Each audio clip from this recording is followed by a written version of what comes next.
You're pretty far along so far. Yeah.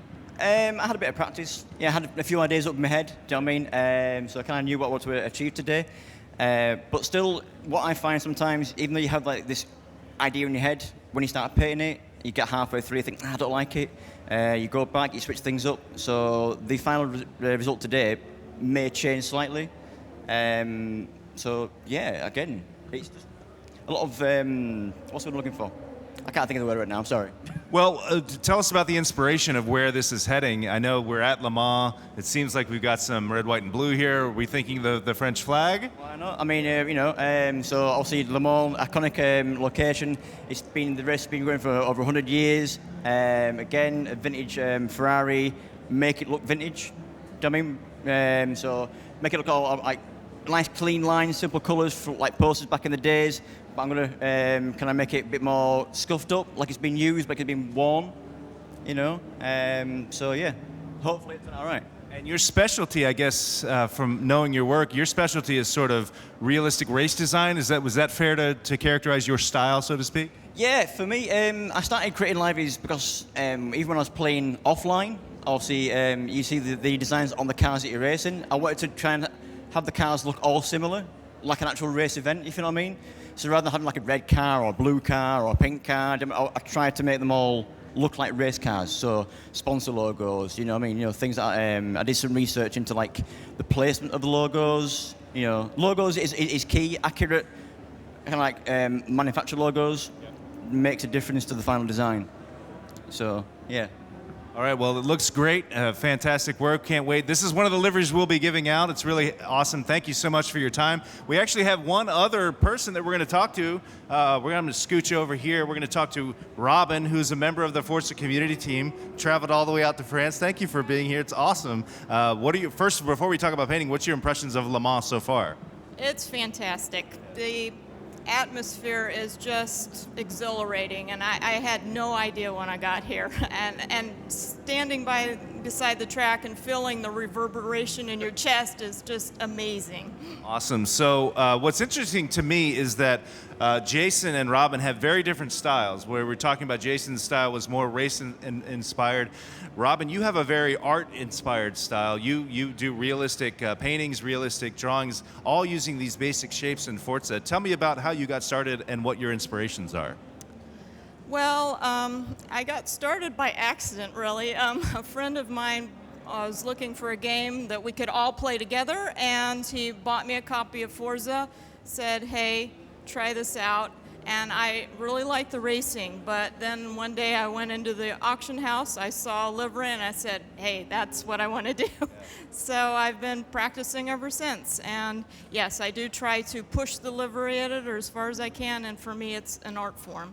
So tell me about your work here. We're obviously a work in progress. You're still in the middle of it, but I think you were working on sort of a Le Mans poster theme. Is that right? That's correct. I think a lot of really great art has come out of the posters historically for Le Mans, and so I did something kind of based in that theme, not a copy of anything, it's an original work, but I just wanted to kind of follow in that theme because I've been really impressed with the posters.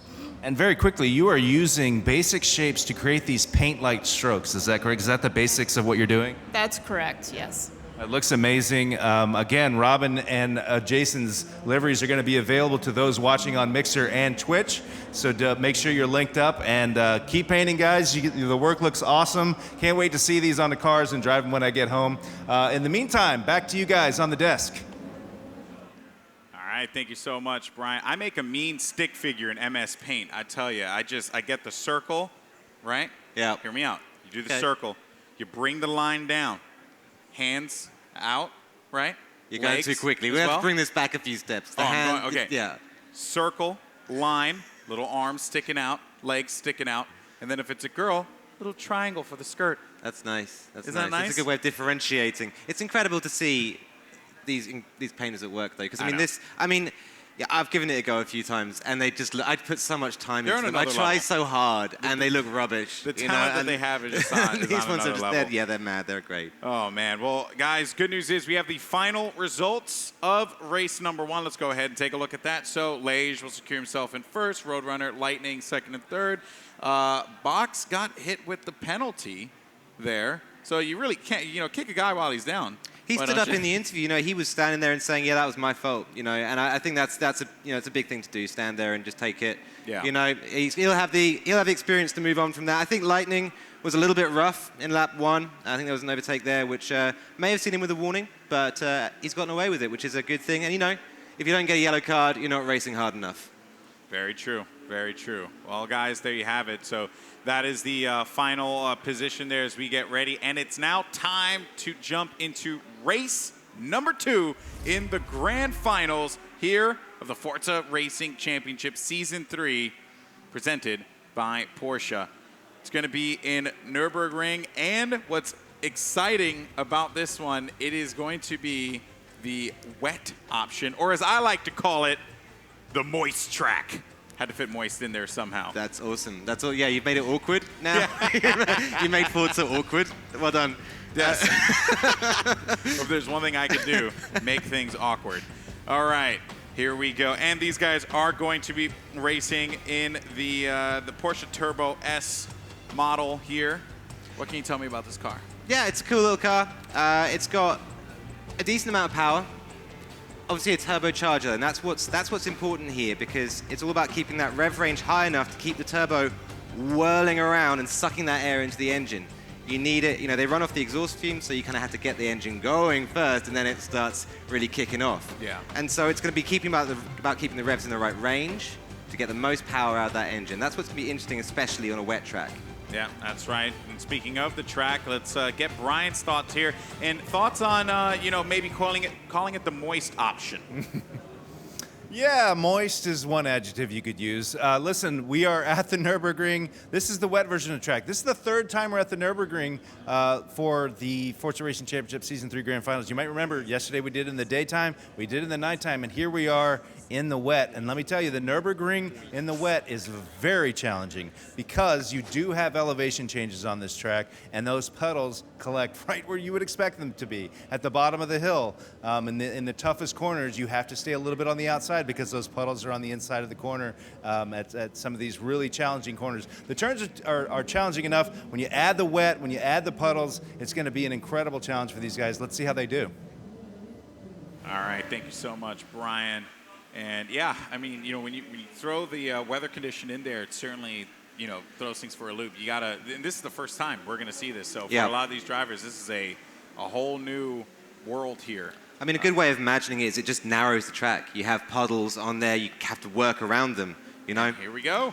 It's time. We're in the race here. Seems like everyone's off. I believe so. No, never mind. We saw, I was, in my head, they said race, and I was like, oh, are we going? Let's go. Mind. We'll go in a little bit, guys. Really sorry about that. So yes, we did talk about the car a little bit there. You had mentioned, about the Porsche Turbo S.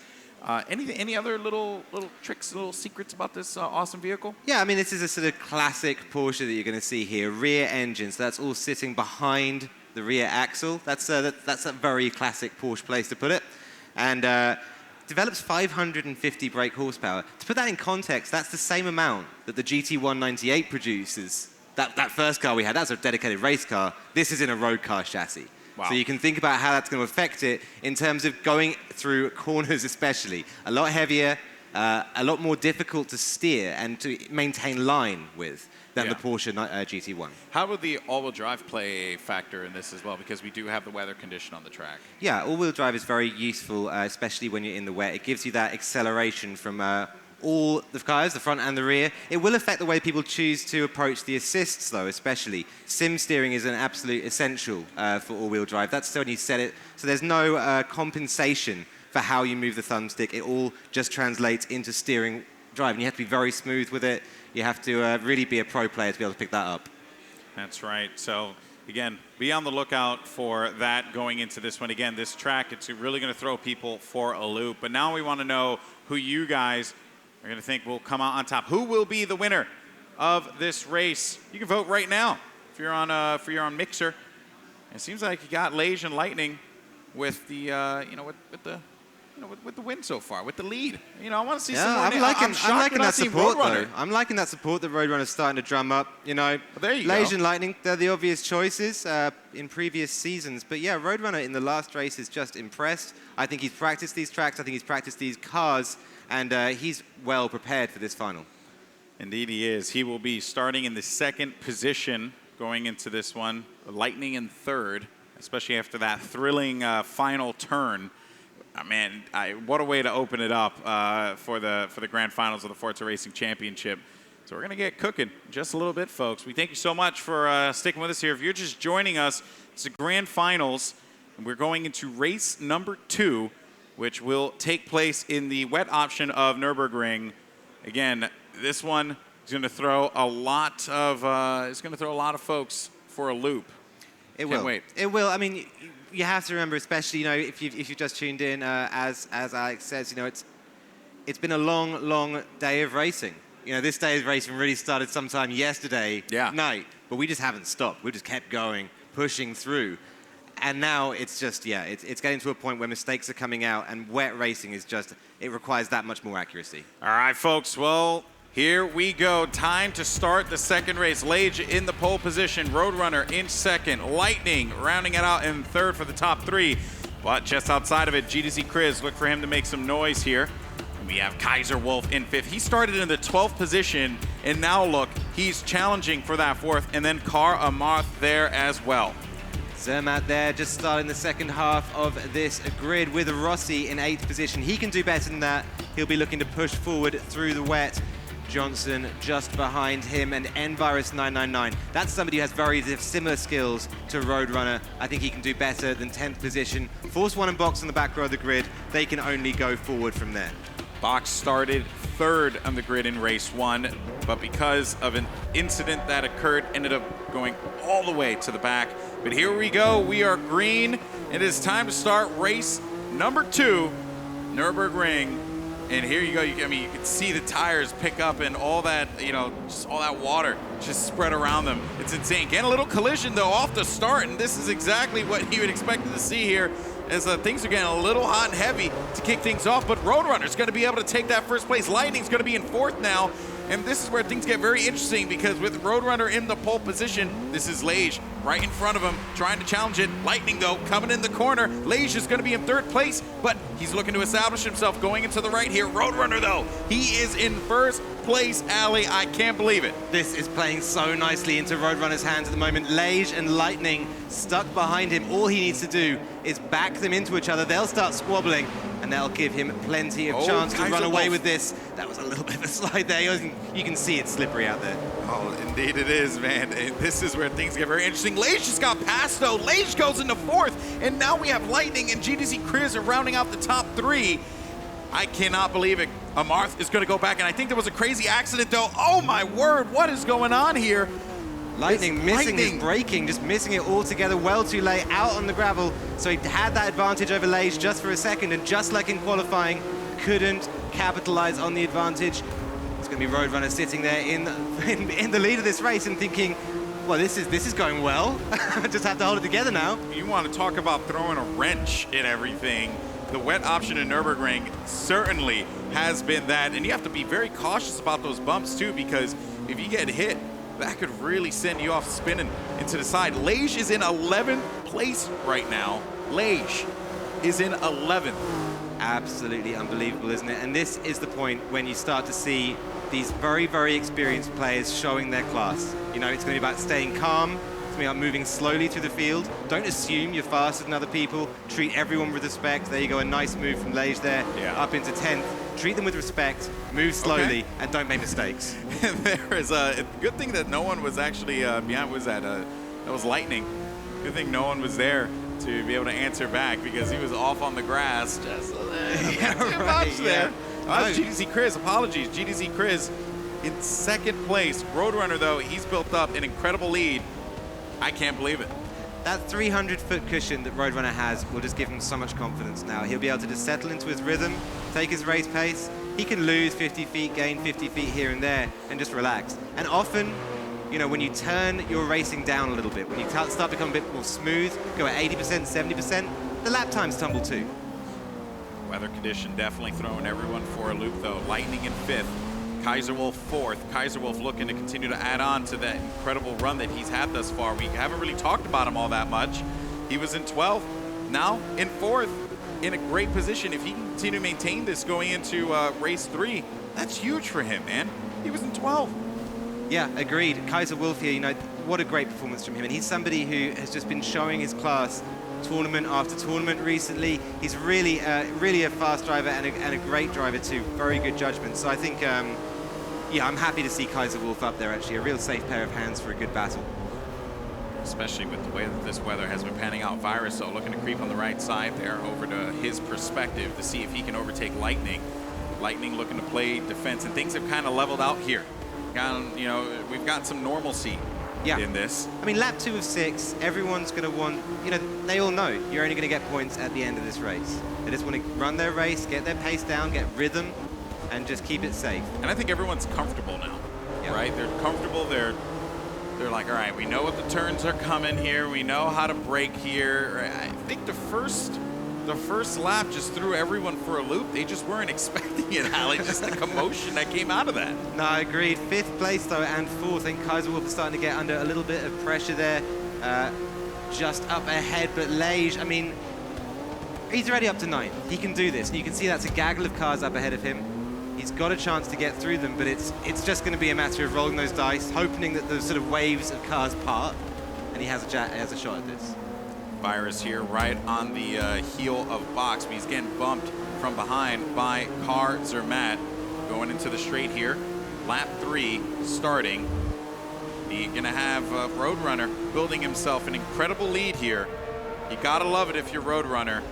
Lightning, though, looking to get right inside. Kaiserwolf, he challenges him, sends him right back to 5th, and Lightning in the discussion yet again, but Kaiserwolf's going to be able to establish himself one more time. And this is just a shootout going on here between Lightning and Kaiserwolf. Lightning, though, is going to win it out, and he gets that 4th position.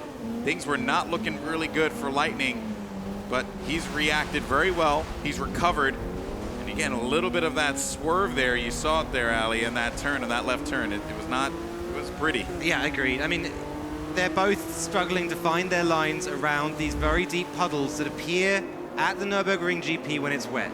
You know, it just breaks down the amount of track that you have to play with. You have to avoid them. Maybe you have to file back in, even if there was a move open, say, in the day.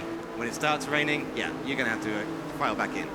GDZ Chris maintaining himself in the 2nd position. Rossi added on that. He started in the 6th in the first race, and now look at him here in podium, in top 3. Maybe getting a little cheeky here. Wants to overtake Chris, maybe? We saw Chris make a mistake earlier on in this race. You know, he's potentially off his rhythm a little bit here, a little bit outside of his comfort zone. Rossi, though, you know, he's a great driver, especially in changing conditions. He's able to feel the grip. He's able to work out the limit of the car lap on lap as the track, evolves around him. One thing I have to say, man, for Roadrunner, what a run he's put together here. Think about this. First time really being in this position in the pole, top, really playing the line wonderfully, braking when he needs to. Just, it seems like he was born to just race in the wet condition. You gotta love it if you're a Roadrunner, if you're a fan of Roadrunner, if you're one of those people who voted for him in the poll, you have to be quite satisfied with yourself here. I agree. Roadrunners come out to race, man. I agree 100%. You know, you can see in the poll, you know, it's still Lage Lightning. It's still people looking at these races saying this is going to go the way it's always gone. And Roadrunner's just coming here, bucking the trend, and he's just doing a beautiful job at it as well. Super safe driving from him. I mean, he's such an expert, especially in these kinds of conditions. This is, again, really disciplined skill that we're seeing out of Roadrunner. He's building upon that lead, and then one of the favorites, Lage, now in that 8th position.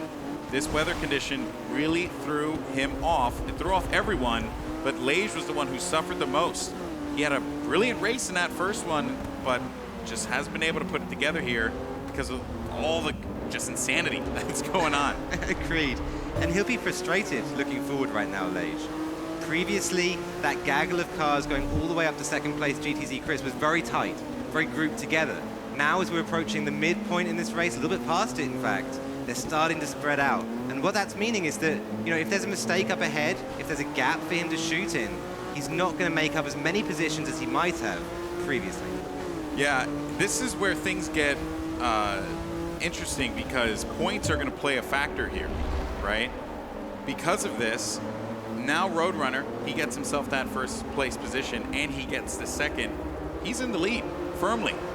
Lage has to have an incredible run in race 3 if things continue to go the way that they're going right now for him to get that, to get back into discussion to win this race, to win this grand final, excuse me. It's incredible to think, isn't it? And you know, you don't want to jinx it or anything like that, but at the same time, AMS, you know, a very small team compared to Esports and Cars, compared to TX3, the previous winners of the Forza Racing Championship. Alien Motorsport here doing an absolutely brilliant job, leading the way. Of course, it's not over until we cross that checkered line and the points are all counted, so nothing is won just yet. 4 laps down. We're about to, you know, put a bow and send this one on its way as we get ready for the 5th lap. Lightning just doing everything he can to stay in this one. You know, he ends up in the 3rd position. That's still pretty good. It's still pretty solid, but he wants those extra points. Maybe he looks to overtake Chris. If there's someone who can do it, it is Lightning. But GTZ Chris has been doing a brilliant job on defense, holding himself steady, not giving Lightning much to work with, and that's what you can expect out of Chris here.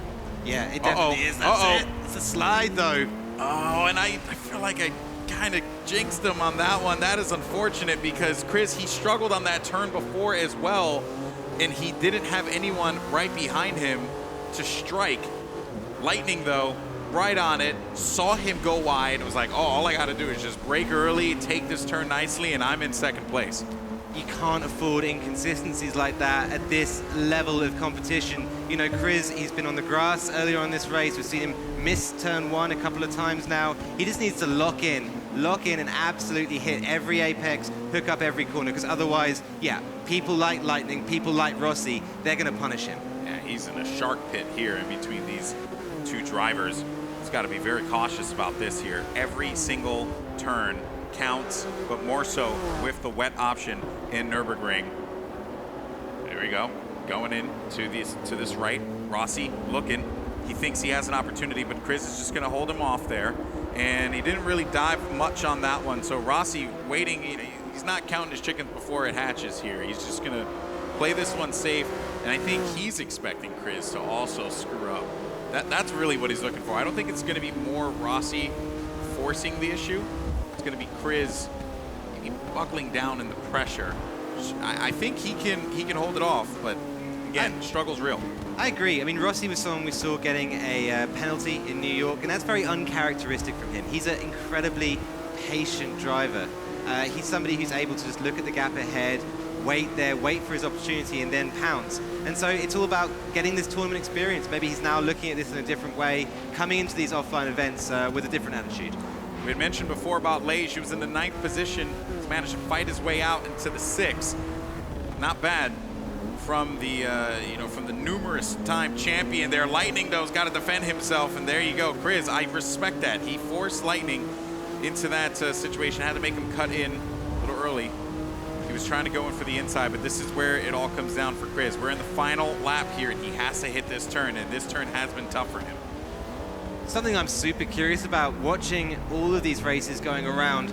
Just a little tap from Chris there.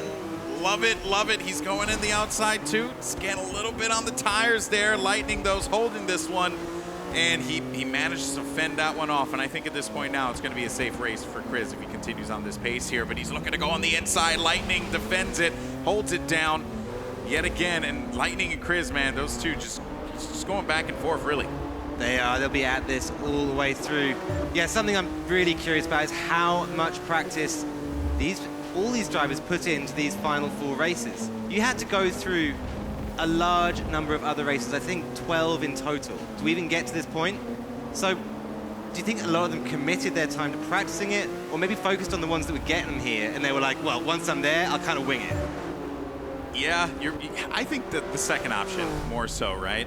You have so much in front of you, so much driving to do that you really don't want to get ahead of yourself. But with a condition like the wet option in this track, I would imagine that the drivers thought about this. They're just like, man, I gotta at least be prepared for this one. Maybe not the other ones because I'm gonna run into it throughout the competition, but this wet option is certainly one that if I were them, I would have prepped myself for.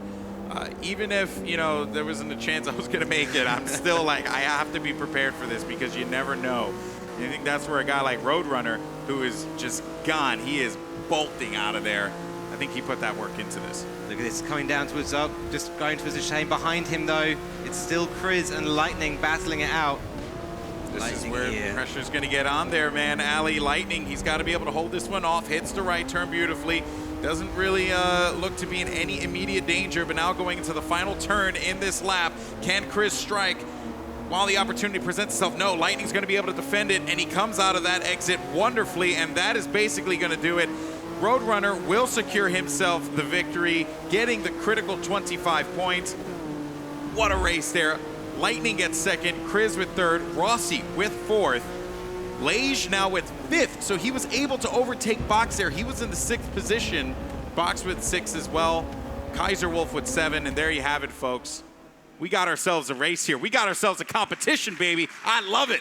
Yeah, this is going to be so close. Pushing forward then. Roadrunner taking that win provisionally, of course. The stewards will have to take a look at all of the race conduct from all the drivers before putting their stamp of approval on those results. Whew. I don't know, Ali. I don't know, Ali. We got ourselves a competition here. We thought that we were going to see the battle of Lightning and Lage, but Roadrunner ain't having none of that. He's getting in that conversation. He wants people to recognize that he is here to win, to take home the lion's share of a $100,000 prize pool. That's a lot of cash, man, to win here in Le Mans. It is, and so cool under pressure. You know, we're in an offline tournament situation here. I don't think Roadrunner's done one of those before. I think this is his first one. He's just showing up here, just like Cucumber Man, you know, so cool. Oh, you're the worst. You're the worst. All right, well, let's go ahead and take a look at the provisional results. If you're just joining us here, you missed quite the race, especially that first lap. Roadrunner is going to take that first position, netting himself 25 points. Keep in mind, these are all provisional results. We have to wait for Gfinity for the final adjudication process here. But the real story of this race, besides Roadrunner's incredible run, was Lage. Lage was knocked all the way down to the 9th position. I think he was also maybe 10th position at one point, fighting his way up to 5th. Some big points gained, without a doubt. He needed that in order for himself to stay in the conversation to take that first place prize. He did. And Lage is someone who we know can do it. You know, he doesn't get flustered, doesn't panic, doesn't throw on, you know, ugly moves that the marshals are going to call out on. He just takes his time and moves steadily forward. He will be back in that top pack by the end of the races here. No doubt about it. There's no doubt there. We've seen him do it time and time again. But let's take a look at some of the Michelin moments in that race. That first lap basically was a highlight reel of just insanity because of all the things that just took place. It was people were swapping so many spots, and then Roadrunner got first, never looked back. Exactly. You know, a wet race around the Nürburgring GP is always going to be about unforced errors. It's about making sure that you just keep it neat and tidy, because as long as you're not sliding off the line, you can more or less keep someone behind you. Man, what a race. Lage fighting his way back into the discussion. And the good news is we do have Scott on the sidelines with Lage to get his thoughts on that race. Scott, what do you got? Thank you so much, gentlemen. Yes, here with Lage. Lage, a little Mother Nature, a little wet track out there. What happened to you? I mean, someone touched me at the start in the first turn, so since then it was a disaster. Like I got pushed, then I was third, and yeah, I did some mistakes as well, and then back to 10th, and yeah. What happens when you drop that far back? Do you get frustrated, or you just keep pushing on? Frustrated for sure. I will keeping pushing. Yeah, but frustrated, yeah. So now that you're off the pole, what's going to be your strategy going forward? Yeah, it's going to be another story, yeah. Well, guys, Mother Nature's still undefeated. Yeah, I tell you, Mother Nature, she's a cruel one. You know, you got to look out for that one. Oh boy, yeah, Lage. I mean, you could see it right there. He's mad. He's frustrated for due reason. He was in the pole position, lost out on it. It's going to be that tough. Yeah, don't let that get into your driving, Lage. You know, that's what it's about. You know, keep that class, keep that skill, and the form moving forward. You can be as frustrated as you want with yourself, but the second that starts changing your control inputs, starts changing the amount you're accelerating or the way that you're turning into corners, that's when it starts to become a problem. Yeah, I mean, it was a tough race, without a doubt. But throughout this competition, though, a lot of these drivers, they've just been looking for those key opportunities. One driver in particular I want to talk more about, but we haven't had much of a chance to because he's kind of been in the middle of the pack, has been Attacks Johnson. And the good news is, though, we are going to hear from him. Scott actually has Johnson with him. Scott, what's going on? Yeah, one of the veterans in our field, Johnson here. What's it like being out on a wet track? Very slidey and different braking positions, and that's causing chaos. Pretty sure you're excited to get in the, in the grand final. How's it going so far? You've been sort of at the back of the pack. Yeah, unfortunately, I'm fighting with some technical issues over the weekend, so I'm already happy to be in the final, so it's all right. Well, tell me more. Tell me more about these technical issues. It has something to do with controllers and steering and consoles, but it's detailed, and nobody would understand it right now, so it's good. I heard a lot of chatter among the folks after, going through a little night race last night, and now Mother Nature coming in on a wet track. How do you feel personally? You think you should be on a dry track for these grand finals? I don't know. I actually don't care. I mean, it's part of the game, so we should be able to drive it, but it's like the first time I think we do this, and it's definitely something different, but I think we just need to get used to it, and then it's normal. You heard it here, guys. Just need a bit more time to get used to these conditions.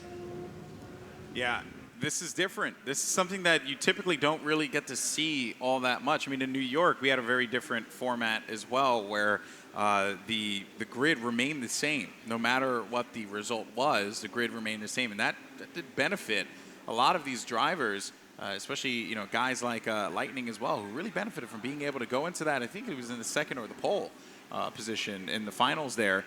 But now that we have the change in the grid, we have the weather conditions, I would say this is like a level up of competition, Ali. It is. I mean, race after race, these drivers are able to build on their performance. It doesn't matter who qualified where, who did what in previous rounds. It's all about now. You can come in in last place, build your way up, race after race, and get your way into that top pack. And if you've got the form on the day, you're taking home the prize. Yeah, that's right. That's right, folks. So we're going to, of course, get the final results with the adjudication process from the marshals over at Gfinity. And I believe we got another one of those crafty mixer trivia questions for you guys back at home. We'll get to that in a little bit. But for the time being, though, we're going to go to a break. When we come back, plenty more action coming at you live from Le Mans. We'll see you in just a few.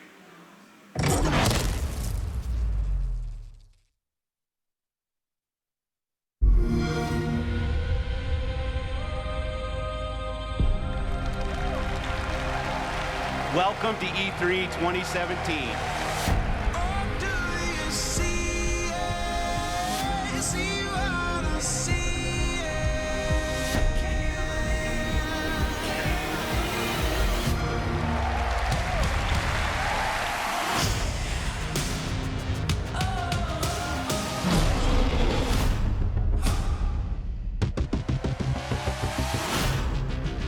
Starting on November 7th, Xbox One X joins the Xbox One and the Xbox One S when it launches worldwide.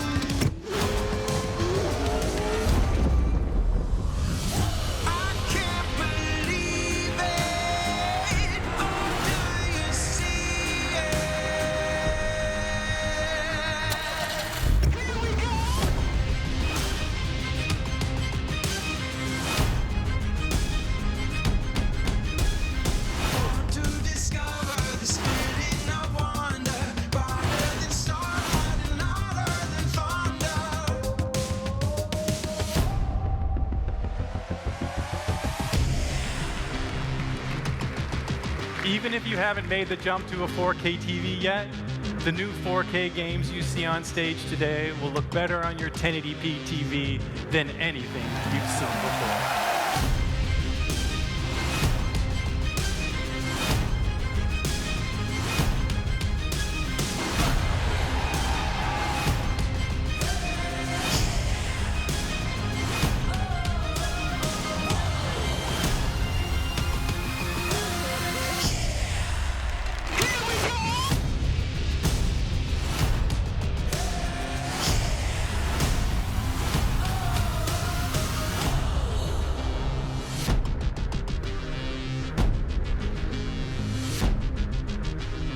You're also going to be able to play all of the biggest cross-platform blockbusters on Xbox One. And every game will play great across the Xbox One family. And on Xbox One X, runs every single game you've seen even better. Here we go! Play it on Xbox One. Welcome back, everyone, to the Forza Racing Championship live from Le Mans, France. And I happen to have been I was there for the Xbox press briefing. It was awesome. I squealed like a little girl numerous times. I loved it. It looked awesome. It looked awesome. Did you see the Porsche as well? Yeah, it was sick. It was sick. It was also great seeing Verena and Shannon there as well. It actually threw me off. I didn't even know. I yelled out loud. They couldn't hear me because I was all the way in the back. I was in the nosebleed section. But I was like, Shannon! You know, I was like super excited. Like that was the sound I made. You know, but no one heard me, man. You know, but maybe next time I'll be in the pits down there too. It was awesome, man. There's so many people just cheering and going wild. It was insane, man. It was really cool. It was my third press briefing that I went to. I always make it a point when I go to E3 to go to the press briefings. It looks fantastic. It looks, such a big show, and such an epic way of welcoming in something new like this, you know? Yeah, no, that's right. Speaking of Shannon, by the way, we have Shannon over there on the side. Shannon, what's going on? What you don't know, actually, is I did hear you when I was up on the stage, so thank you so much for that, for the cheering. Now, watching that briefing, it is hard not to get goosebumps. I am standing here with Phil Spencer himself. What do you think about that briefing? That was a huge moment last week for you guys. Yeah, great moment for Xbox fans, 42 games, Xbox One X. The support we get from the communities is fantastic. It's great to be there with all the fans. Listening to them cheering from the nosebleeds, as I heard. That's right, and it's also a week of firsts for many other things as well. So we're here at Le Mans, and this is your first time for the 24 Hours of Le Mans. What has this been like for you this weekend? I think it's the first for both of us, right? We've been, with 270,000 people here, one of the biggest racing event in Europe. And to have the Forza Racing Championships here in the middle of it is incredible. It's warm, as you know, this week. But the racing, going to bed, hearing them still racing, waking up maybe a couple hours later, and they're still racing. It's an incredible race.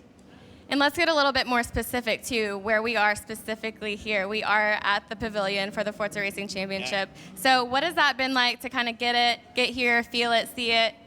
Well, the first thing, and I don't know if people can actually hear this, but you and I, we can hear the race. Like, that's how close we are. We're right here in the infield. The Forza Pavilion here is fantastic. Our partnership with Le Mans and with Porsche has made all this possible. And to have our racers treated just like the racers that are out on the track just shows where esport is going, and I think that's a great step for gaming. Yeah, and we saw you the other day at the drivers meeting for the Forza Racing Championship drivers. So what did you learn being able to hang out with them for a bit? Yeah, some of them I know, and I've met them before. You know, the thing that's always cool when you see them come together is they get along, they're friends. Obviously, they compete. They're out there, and they all want to win. They all want to be on the podium, but they also all pull for each other, and they kind of talk about what they're learning and just the enthusiasm for being here at Le Mans for the first time. So it's kind of this good competition, cooperation, friendship all at the same time. It's what it should be about. That's right. And you did say, this is my first Le Mans 24-hour race, first time out of the country. So big for me, but also I was a part of the briefing, and that was my first time at E3. So we have a video kind of capturing me behind the scenes there. Let's take a look. Hey guys, I'm here backstage at the Xbox E3 briefing. Super excited to be here. I'm going to be a part of the briefing. Thought I was going to be nervous, but I'm not. No shakes. Ready to go. Can't wait to reveal all of the really cool stuff that we've got planned. So wish me luck. may I present the 2018 Porsche 911 GT2 RS. I'm Shannon McIntosh. I'll be pushing the GT2 RS to its limits on the sun-baked streets of Dubai.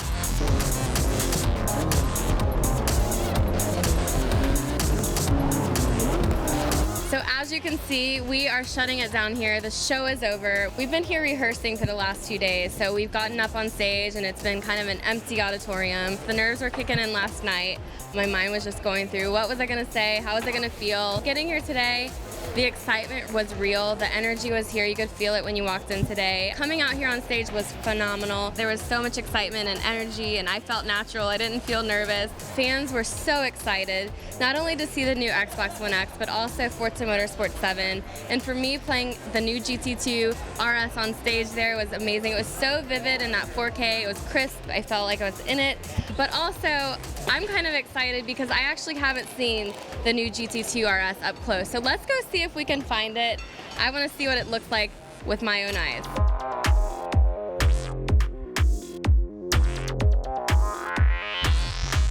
So we're down here on the stage and I have found the car, but I've also found Dan Greenewalt. Dan, today was a huge day. Tell me a little bit about what all we heard today. What a historic moment. It was incredible. Unveiling the console, unveiling the car, unveiling the game. I mean, this was really so cool. And it's historic not just for games, it's historic for the car industry itself. This car is beautiful. What do we have going forward? We got some big things coming up next week as well, huh? Well, this is just the beginning of E3, so we're going to be showing people more and more about Forza Motorsport 7. Of course, this weekend heading to Le Mans. So what a great week to be part of Forza. It was not only the unveil of the game, it was the unveil of the Xbox One X. And that console is so powerful. What you see in the game is just beautiful, but we've reimagined all parts of racing. It's so exciting. I mean, we all just feed off the excitement of our fans to give them an incredible experience. So speaking of amazing experiences, we've got amazing experiences coming up this week. Le Mans, what's that? The 85th running of Le Mans, and now for the first time in history, an esport. Forza Racing Championship will be crowned at the podium. I mean, that is so exciting. I'm a huge fan of racing, but obviously Le Mans is just in my blood. I won't be there this weekend, but you will, so you're going to have to tweet me lots of pictures of what's going on. I will. Can't wait. We're going to head to Le Mans pretty soon, so you guys stay tuned. I've been in the video game industry for working in it maybe like 7, 8 years now, and I never got to do work in the Xbox press briefing. So I'm really jealous of you, Shannon. We're not friends anymore. Just letting you know. Just throwing it out there. Just maybe next year. Maybe I'll like sweet talk Phil, and Phil will let me in. Let us in. Works. That's how it works. You're here too. Let you in as well. Man. I'm just messing around. It was awesome, and had a really good time there, man. It was so sick seeing all that stuff. And that 4K screen, although I was in the, I was over there in the nosebleeds, that 4K screen they had there, man, was absurd. Yeah. I need that in my living room. It looked enormous. I don't think my wife will let me have it. Incredible. Yeah, it's just, yeah. I mean, I couldn't imagine playing on something like that. Big. I don't know where I'd have to look. It'd be insane. It'd be insane. All right, guys. Well, we know you want to know the final results. Let's go ahead and take a look. And Roadrunner in first, GDC Chris in second, and Lightning dropping down to 7th position with a 5-second penalty. That gives Rossi, Lage, Box, and Kaiserwolf the up. Huge. That is astonishing. I don't know if we caught that on the stream. I'm trying to think back quickly through everything. That's a big penalty. Oh man, it's a tough penalty as well, because you can see 5 seconds added to his race time is enough to have him slipping down a very large number of positions there. So a big change in points that Lightning's going to receive there for the end of race 2. I have to say, it's not going to get any easier for Lightning. We're at the halfway point now. Yeah. Getting ready for race 3 in just a little bit. But what that means really for Lage is that he's in 4th position going into race 3. He's right back into discussion. Yeah. You have to be really cautious if you're Rossi. Rossi, you mentioned before, race is a very safe race, but Lage will take advantage when he finds that chance. I mean, Lage here, it's worked out beautifully from here. Moving up to 4th position is fine. That's 2nd row of the grid.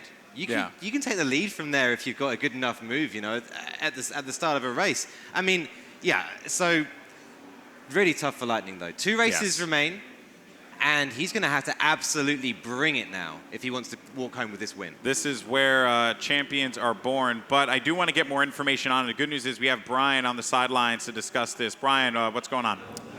Yeah, you saw that penalty on Lightning, and we're not exactly sure what happened, so we brought out Evan Thorogood, who's on the Gfinity adjudication team. Surprising that Lightning got a penalty there. They were both fighting, but what happened? So what happened was, unfortunately, Lightning pushed Lage a little bit off, which led to Lage dropping back really far. We've seen some incidents where there might be only a tiny bit of tap where you might push somebody off a little bit, but then that player gets really severely affected by it. Unfortunately, the pack was so tight that Lightning ended up dropping a lot of positions because of those 5 seconds. Yeah, so you saw what happened. Some contact results in a penalty for Lightning. Look, he was fighting through, but so was Lage. Lage did a great job to come back as far as he did, but the points are affected, and we've got 2 races left, guys. Thank you so much, guys. And again, it's a heartbreaker. I'm a Lightning fan, and he's been tearing it up, but. You know what? Now the challenge really starts right now. Here we go, folks. Time for race number 3 as we get into the thick of things. It's going to be on Silverstone GP, and these drivers are going to be racing in the Porsche GT3 RSR, and we are off. Yeah, all of them just slapping that 455 horsepower onto the track there, straight through those massive rear tires these GT3 cars have. AMS Roadrunner is going to keep his lead through turn 1. Chris and Lage looking relatively well behaved behind him, but that's Lage already on the outside. What? He's challenging him right away, goes into the 2nd position, and Lage is right back in it, folks. I can't believe it. Now Roadrunner's going to have a tall order in front of him, holding off the French Superman Lage, who's just trying to cement himself as the best ever with the way that he's racing. Roadrunner's heart will be sinking a little bit right now because Lage is on the hunt. 2nd position. And just looking forward, there's hardly any gap there. He's going to close in on Roadrunner most likely, and those two will have an almighty scrap for the coming 7 laps. And Lightning is going to have to deal with Rossi here. Lightning, by the way, was in the 7th position, fought his way to 5th. Rossi is going to be a little ways behind him, though, so he's got to make up a lot of ground here. But I do want to see what Lightning's going to be dealing with in just a little bit, because Lightning certainly has his work cut out for him here. Goes a little bit wide there as well. Rossi, though, getting challenged by Kaiser Wolf on the right side. He is going to have the inside here to his advantage. And look at the way he's just hitting those turns with so much speed and so much just a commanding presence. He's going to continue to maintain himself. Now on board with Lightning. It's incredible to watch these high downforce, not quite production car, but GT car racers pushing through Maggots and Beckett's like that. We're now on the way into Stowe. This is a crested right-hander. Everyone's just going to try and roll that speed through the apex and power out. I mean, Lightning here, 5th position right now, but they're not running away. It's frustrating. Past Box and past GTZ Chris, he can see that battle for the lead. Oh man, Roadrunner. He's got to hold off Lage here. And Lage, he's looking for any chance he can get, right? You see him bobbing and weaving. Goes on his right, not getting an opening. Goes on his left, same thing there. But if there's one opportunity to strike, Lage will find it, and he will make it happen. Maybe this is it here as he goes in, and this is exactly what you were looking for here. Lage is going to go on the inside, but Roadrunner's going to be able to defend himself now. And that was a little bit scary there for Roadrunner. And again, Lage, he's a savage, man. Yeah, Roadrunner's a wily fox, though. I mean, he's not going to make it anything like as easy as GTZ Chris made it for Lage. Fight all the way for this win because he knows he's in with a shot for this massive prize. Can we talk about Lightning here for a moment? Lightning goes right past Box, and he's doing the same thing. He's going up the pack. We have 7 laps here, and we're only in lap 2, and Lightning has already managed to get himself in the 3rd position, and that's exactly what happens here. I cannot believe what Lightning putting together here. This is phenomenal. This is like the best of the best. This is so exciting. This championship is coming together incredibly, isn't it? I mean, Lightning there, moving up to 3rd position now and up the road. That battle between Lage and Roadrunner will play right into his hands because those two will be slowing each other up. Every time Lage makes an attack, every time Roadrunner has to defend, they'll slow up and give a few more feet to Car Lightning. I think for this time for Lightning, it's it's just about proving why he's the best. Why he's one of, I mean, all these drivers, to be fair, are the best, but why he's one of the best, that's incredible. How he's able to just get himself right back in the conversation. He's in podium. He's in the podium. He's in the top 3. I can't believe it. But Lage now looking to attack here. Roadrunner continuing to defend himself. Again, we saw it happen before where he struck and Roadrunner had to respond immediately. Just got to be very mindful of that. Beautiful take on the turns here. Goes right into it. And now Roadrunner going into this 3rd lap here. It's only 3 laps in, folks. We have 7 laps of racing, and so much has already happened. It's absurd. Yeah, I mean, I'm so happy to see Roadrunner up there fighting with Lightning and Lage. I think there's a lot of people out there who knew he had this pace, who knew he had it in him. And it's great to see that proven here at the Forza Racing Championship. Yeah, it's going to be about what happens once Lightning catches up there, because that's close. That's getting close. Look how close everything is here. 1 through 5, they all see each other. Typically, what we've seen in this competition, first place tends to just continue to go on, add on to the lead. Roadrunner has not had that breathing room just yet. So when we go into these turns, anything is possible here. Lage now, maybe he finds it. I don't know, but Roadrunner, he's just doing such a good job controlling himself, controlling these turns, goes right into this one here. And again, Lage not getting anything. Roadrunner, this is basically the race of his life at this point. He is doing an incredible job here. Yeah, Lage piling on the pressure. You can see he just wants to connect the radiator at the front of that Porsche to the rear exhaust of the one ahead. I mean, there's so little between them, and the pressure's so high. It's so difficult to make a mistake. Amazing driving. Lightning, though, let's not forget about him. He was in the 7th position and has fought his way back into this. And he's gaining, little by little, he's gaining. And the more that battle between Roadrunner and Lage continues, that just gives Lightning that opportunity to be able to get into their grills, into their, right on the bumpers, and maybe force mistakes. It's a very strong possibility, but I like that Lightning, he's going for it, man. He's taking the brakes a little early, or excuse me, a little late. To give himself a bit more speed coming into it. He has, some good breathing room there. I mean, all 3 of those at the front are running very, very similar lap times. 2:04, low 2:04s, so a 2:04.0, I think, for Roadrunner, a 2:04.2 for Lightning. It's close enough, that it makes no difference. Consistency will waver, at about 0.3 a lap. So these guys are running very, very similar pace. It's going to be very close throughout this race.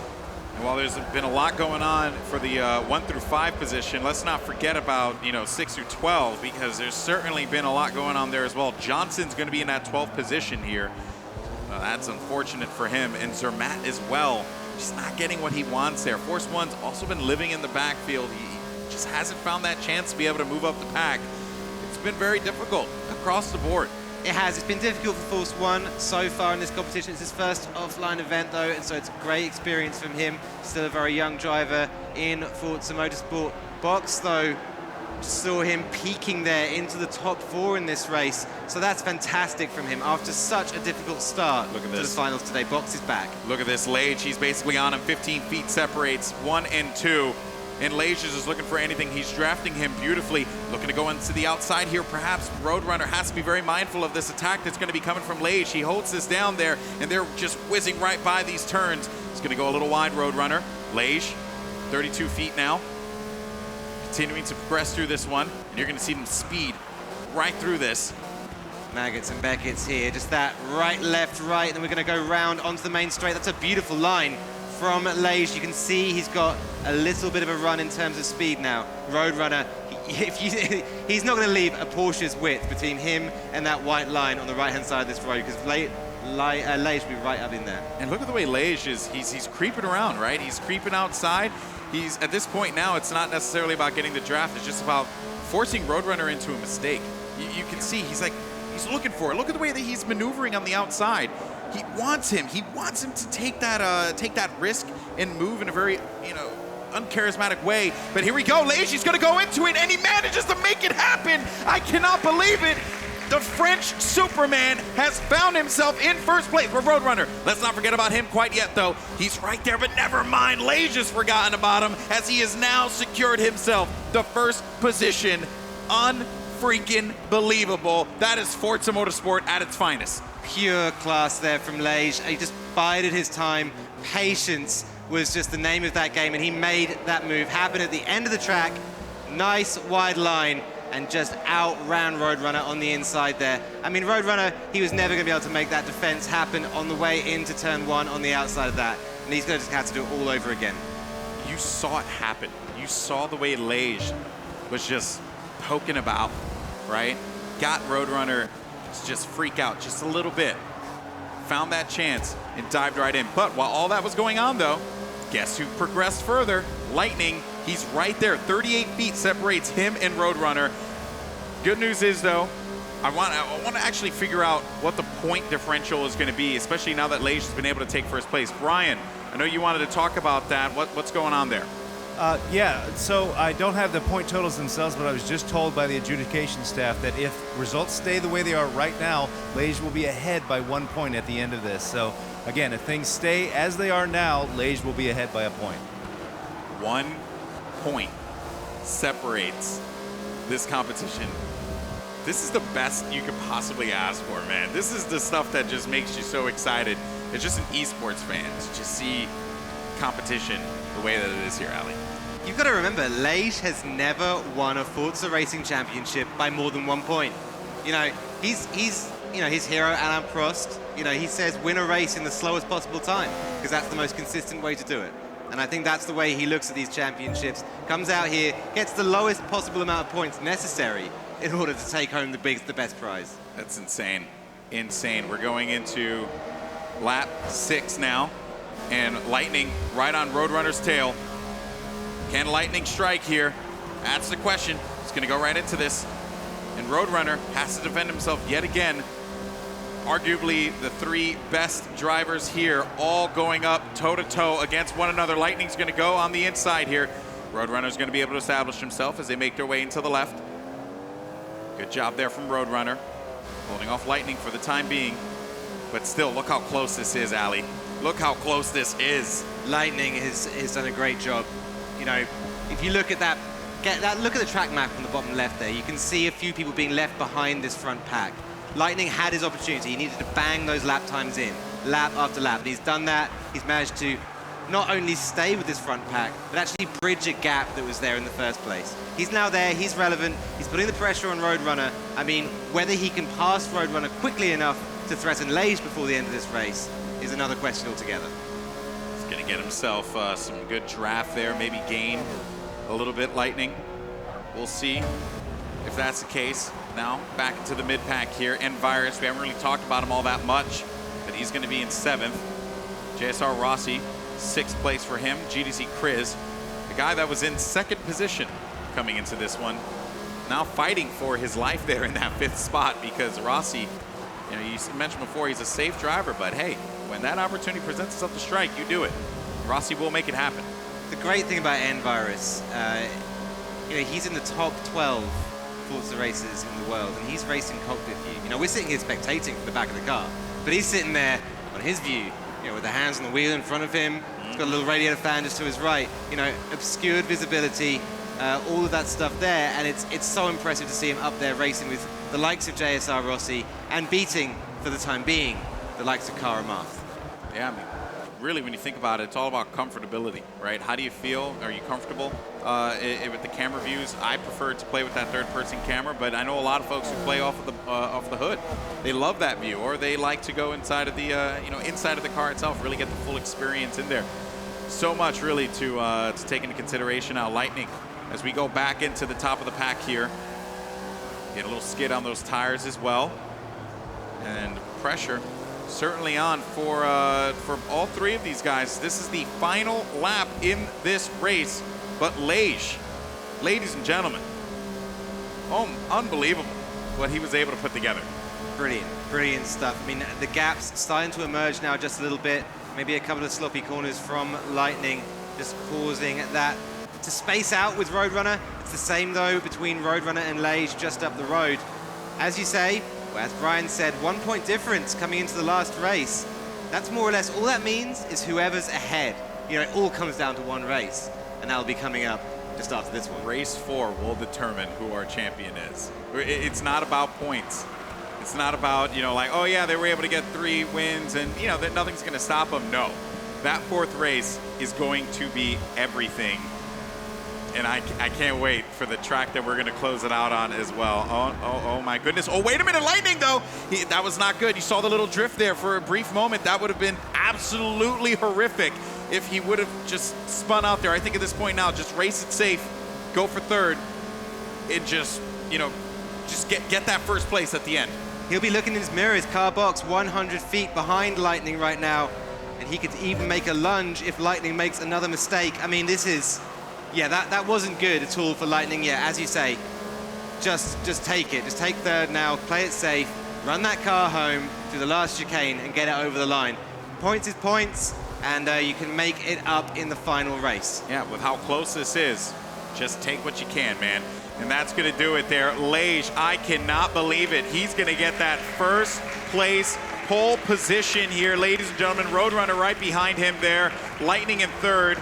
4th for Box, 5th GDC Chris, 6th Rossi, Envire 7th, Amarth 8th, Kaiserwolf 9th, Zermatt 10th, Force 1 11th, and all the way in the back, Johnson at 12th. And 1 point separates these drivers from a 1st place finish and the chance to raise the trophy at the Le Mans podium. This is amazing. You can feel it in the room. You can feel it in the room. It's tense in here. We've actually, we don't have a lot of seating room in here. And people are just standing in the back just watching this because of how intense it is, man. This is sick. This is crazy. This is absolutely crazy. Yeah, so it all comes down to this. All those weeks of qualifying, all those rivals, leaderboards, those races. One race. One race. One race. Let's go ahead and I believe we have the provisional... Oh, actually, no. We have Michelin Moments. Let's go ahead. Let's go into that bad boy there. Because, at this point now, Michelin might as well just sponsor Lage at this point with this one. He's put on an amazing show today, hasn't he? Lage putting the pressure on there, piling it onto Roadrunner, eventually making his move. Is this it just here? There we go. Final corner. Just ran it up the side, and there, Roadrunner couldn't do anything. He had nothing. He had nothing to give. Tried his absolute best, and he also braked early on that one too. Lage even braked late going into that turn. That's how much confidence he had. There are no lines here, so a lot of guys would drive with the brake line or with the racing line to kind of just give you like an idea of like what you have. None of that there. It's all off of instinct. That's what makes Roadrunner so strong in a way. I think we've mentioned this in previous commentaries, but he's been a long time running with no line. He just likes it. And look, to me, that's like liking pain.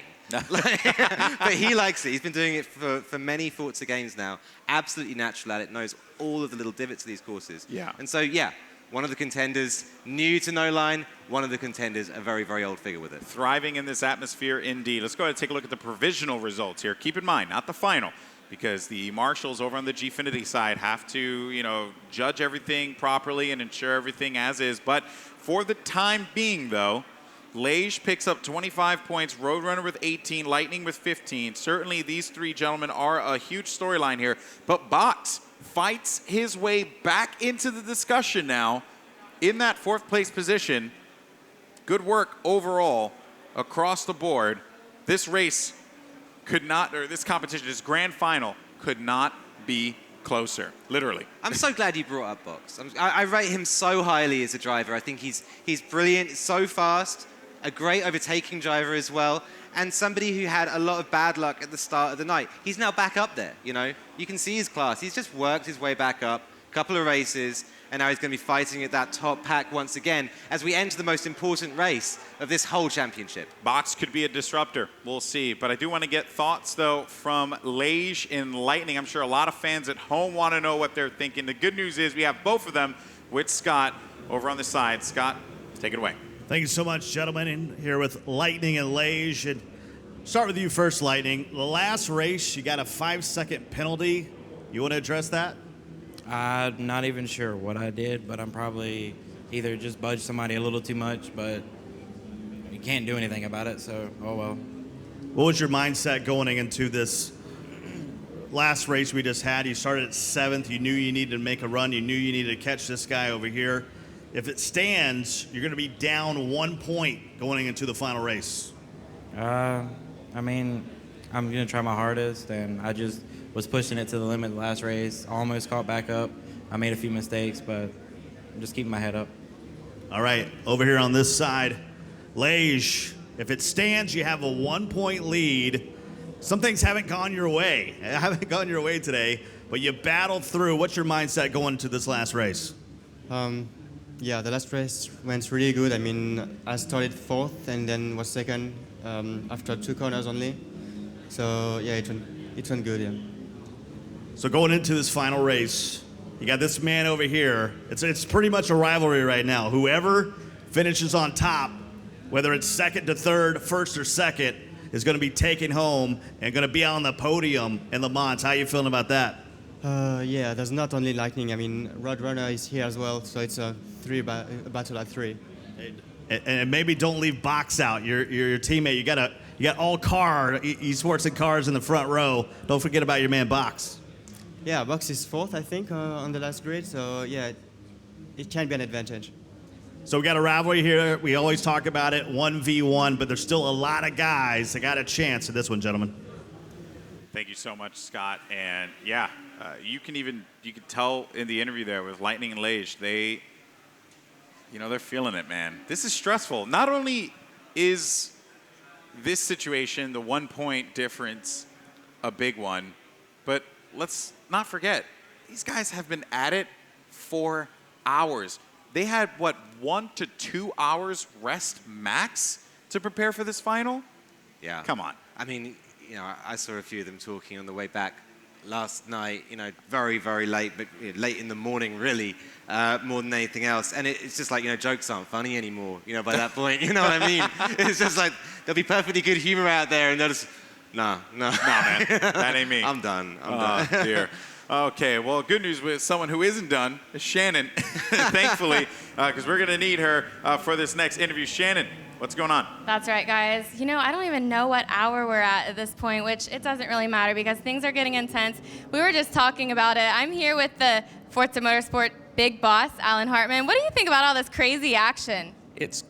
Well, first off, I don't think anyone's got more than 2 hours of sleep in the last day. It's a whirlwind out here. But, wow. I mean, we all knew it'd be Lage and Lightning. They'd be in the mix, but my money's on the dark horse right now. Roadrunner, I think, is going to sneak in there. I think this is great. Yeah. This is great. That's right. I had a chance to talk to Roadrunner yesterday, and so cool to see it kind of mixed up now. But let's get back to kind of high-level stuff. We're here at Le Mans, and this is a very special place for you. So what's it been like to come here and have the Forza Racing Championship here?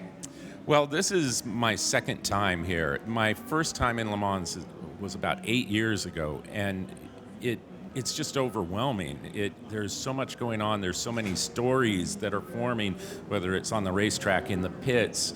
It's just exciting. And now to be here and have the esport event going on at the same time, it's a whole nother storyline to Le Mans. And we've had an incredible morning of racing. We've had the whole executive staff of the ACO, the event organizer here at Le Mans, in watching the events. We had the whole board membership of Porsche coming in, right, unfortunately, as their number one car pulled off to the side of the road. But they still came in, they watched the event, and then they rushed back to the pit. It's just, there's so many storylines here. We're just in the middle of, we're the center of the world for motorsport. It's incredible. Very good. Yeah, it is crazy, and it's my first time here as well. But it's been a whirlwind of a week because we hung out last week at E3, where I was very fortunate to be a part of the briefing. But there's been so much excitement. So last week there were a lot of new things for Forza Motorsport revealed to the world. So tell me about what was going through your head before that happened and how exciting that has been. Wow, it feels like a month ago today, doesn't it? It was earlier this week. Wow, so much excitement. Whenever you're building a game, You have to keep it all secret, and you're working, and you're not sure how it'll all turn out. And then when you finally get to share it with the world, and you get the feedback, and it all isn't always the feedback you want, but our reception of Forza Motorsport 7 was incredible. Our reception on Xbox One X and 4K gaming was incredible. So all up, just a great E3 for us. It felt great. Absolutely. And I said earlier, that was my first E3. So I actually had the chance to play Forza Motorsport 7, which was amazing. Can't wait for it to come out to everybody. But I also had the chance to take a look around at the Xbox booth. And so we've got some footage of that. See what you think.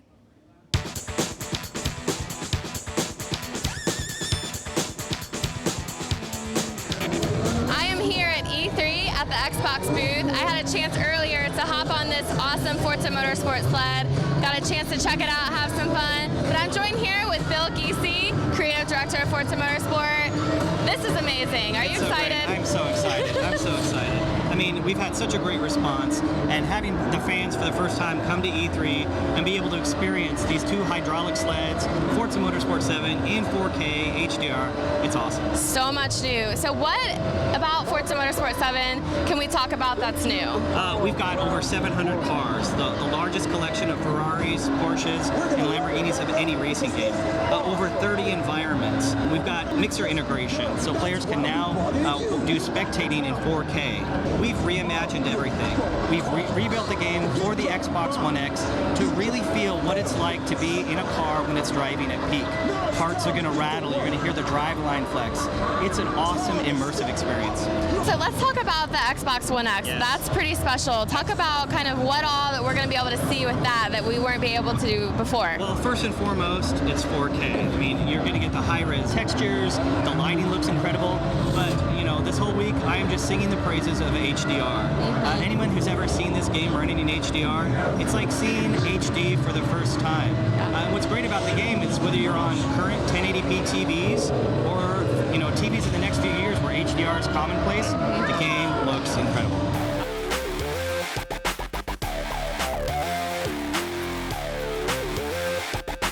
So I ran into Chris here from Forza, and he's going to give me a guided tour around the Xbox booth. So take me along, show me what we got here. Yeah. Well, I think we should call out my personal favorite first, Forza 7. I think you were playing that a little earlier. Yes, it was awesome. But yeah, let's see what else we have. We got a lot of cool games here. Crackdown 3, really excited for that. Terry Crews, one of my favorite actors. He'll be in that game, so that's pretty cool. Super cool, very cool. Is this your 10th time being here? Or? I think this is my 8th year. Okay, yeah, so I've been here a few times. We got Sea of Thieves, a really cool display here. Yeah. Halo Wars 2, so I played a lot of that last year. Can't wait to play the new content that they're releasing. Okay. Might want to check out this. Not only are we showing off, of course, the new Xbox One X, but so many of our big games play on both Xbox and PCs. Yeah. This actually is a PC, a really, really awesome one, very powerful. So there's a few cool ones. Yeah. I'm like, what is that? Lots of stuff, lots of hardware, lots of games. Just a really big booth. Intense. Yeah. We do not mess around. Oh my gosh. So over here we have some of our controllers and accessories. Here's my teammate and buddy Naveen. Naveen, you want to tell us a little bit about what you guys are doing here? Yesterday we announced that we now have more options for fans to customize. We have more colors, we have metallic options, we have rubberized grip, and we also started shipping to UK, France, and Germany. All right, so we have Assassin's Creed Origins right there. Oh yeah. Pretty excited for that one. That Egyptian scene is beautiful. Yeah, it looks like a lot of fun. Thank you so much for the tour. My pleasure.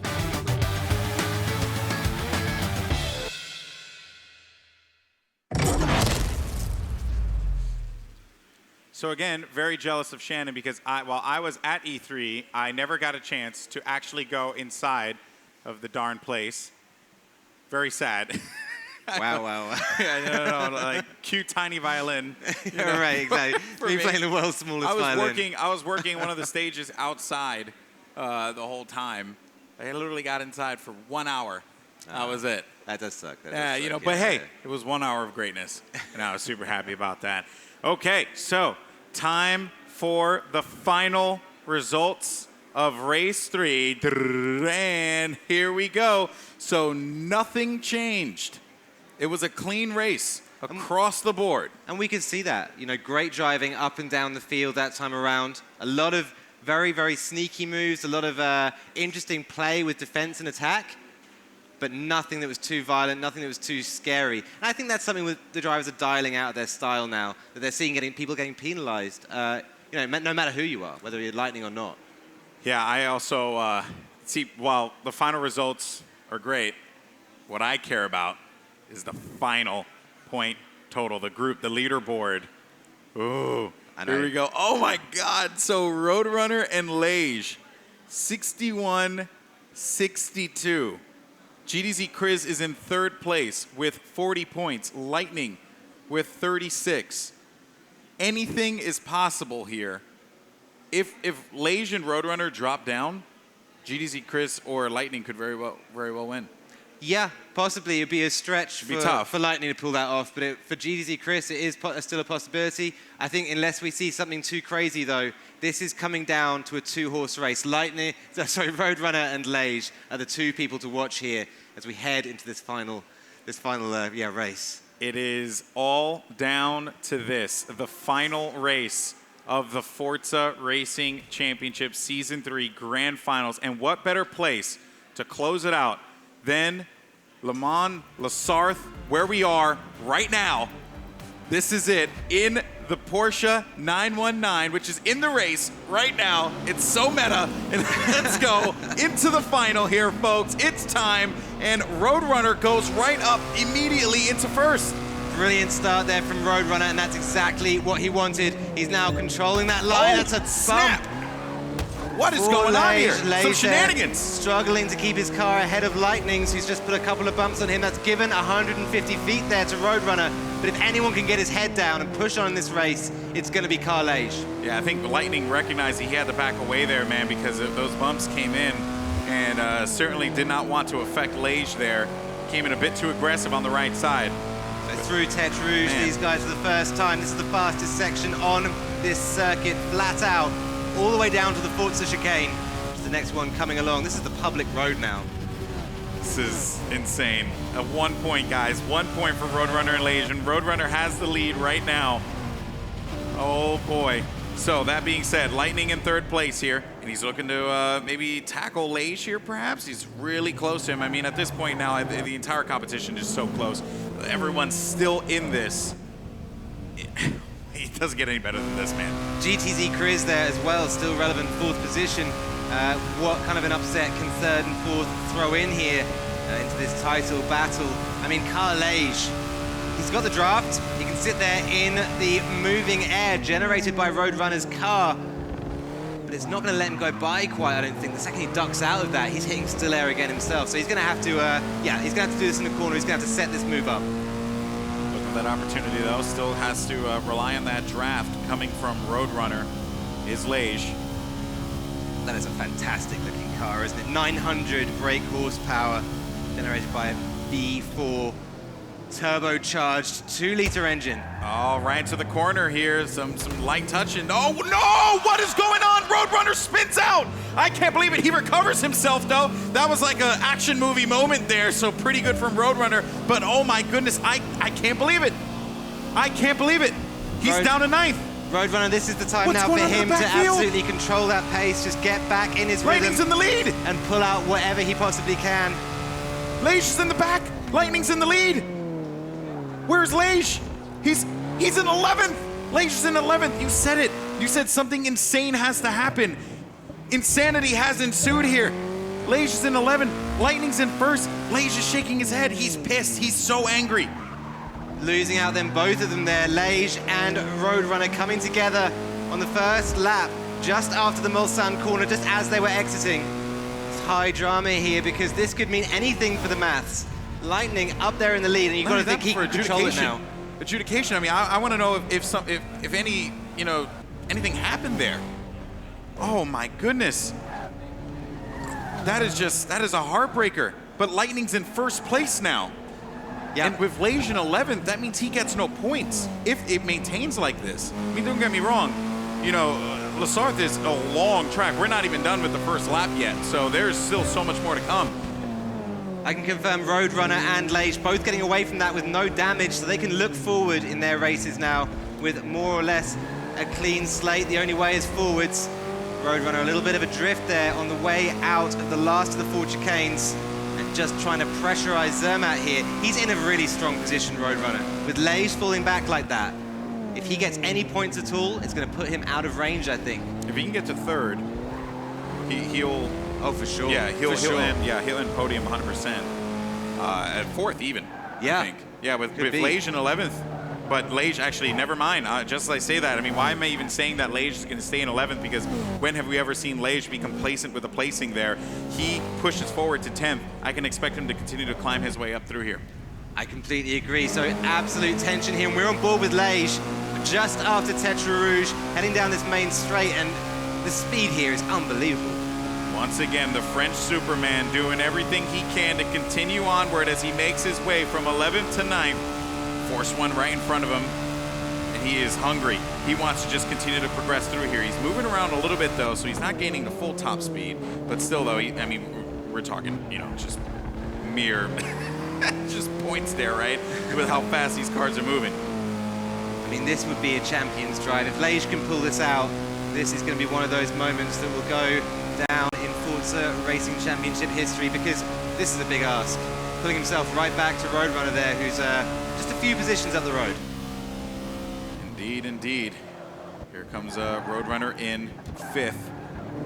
In front of him is gonna, and then we actually make our way back down the Lage. Lage looked like he wanted to attack there on GDZ Chris. Attacks Johnson, though, is actually now on the move right to his left. Lage has to be mindful of that, though, as we continue right down here. I believe, what was that? We just passed through the Forza chicane. Right, the guys now just have absolute pedal to the metal. You can see that blue bar filled up there to the right of the speedometer. That tells you all about their throttle inputs. There's no subtlety to it whatsoever. This is Envirus here, having to hold off Rossi. Rossi, by the way. Rossi's in the discussion now. Right. Like, he was in, what, 4th or 5th? What is going on here? This race has been blown open.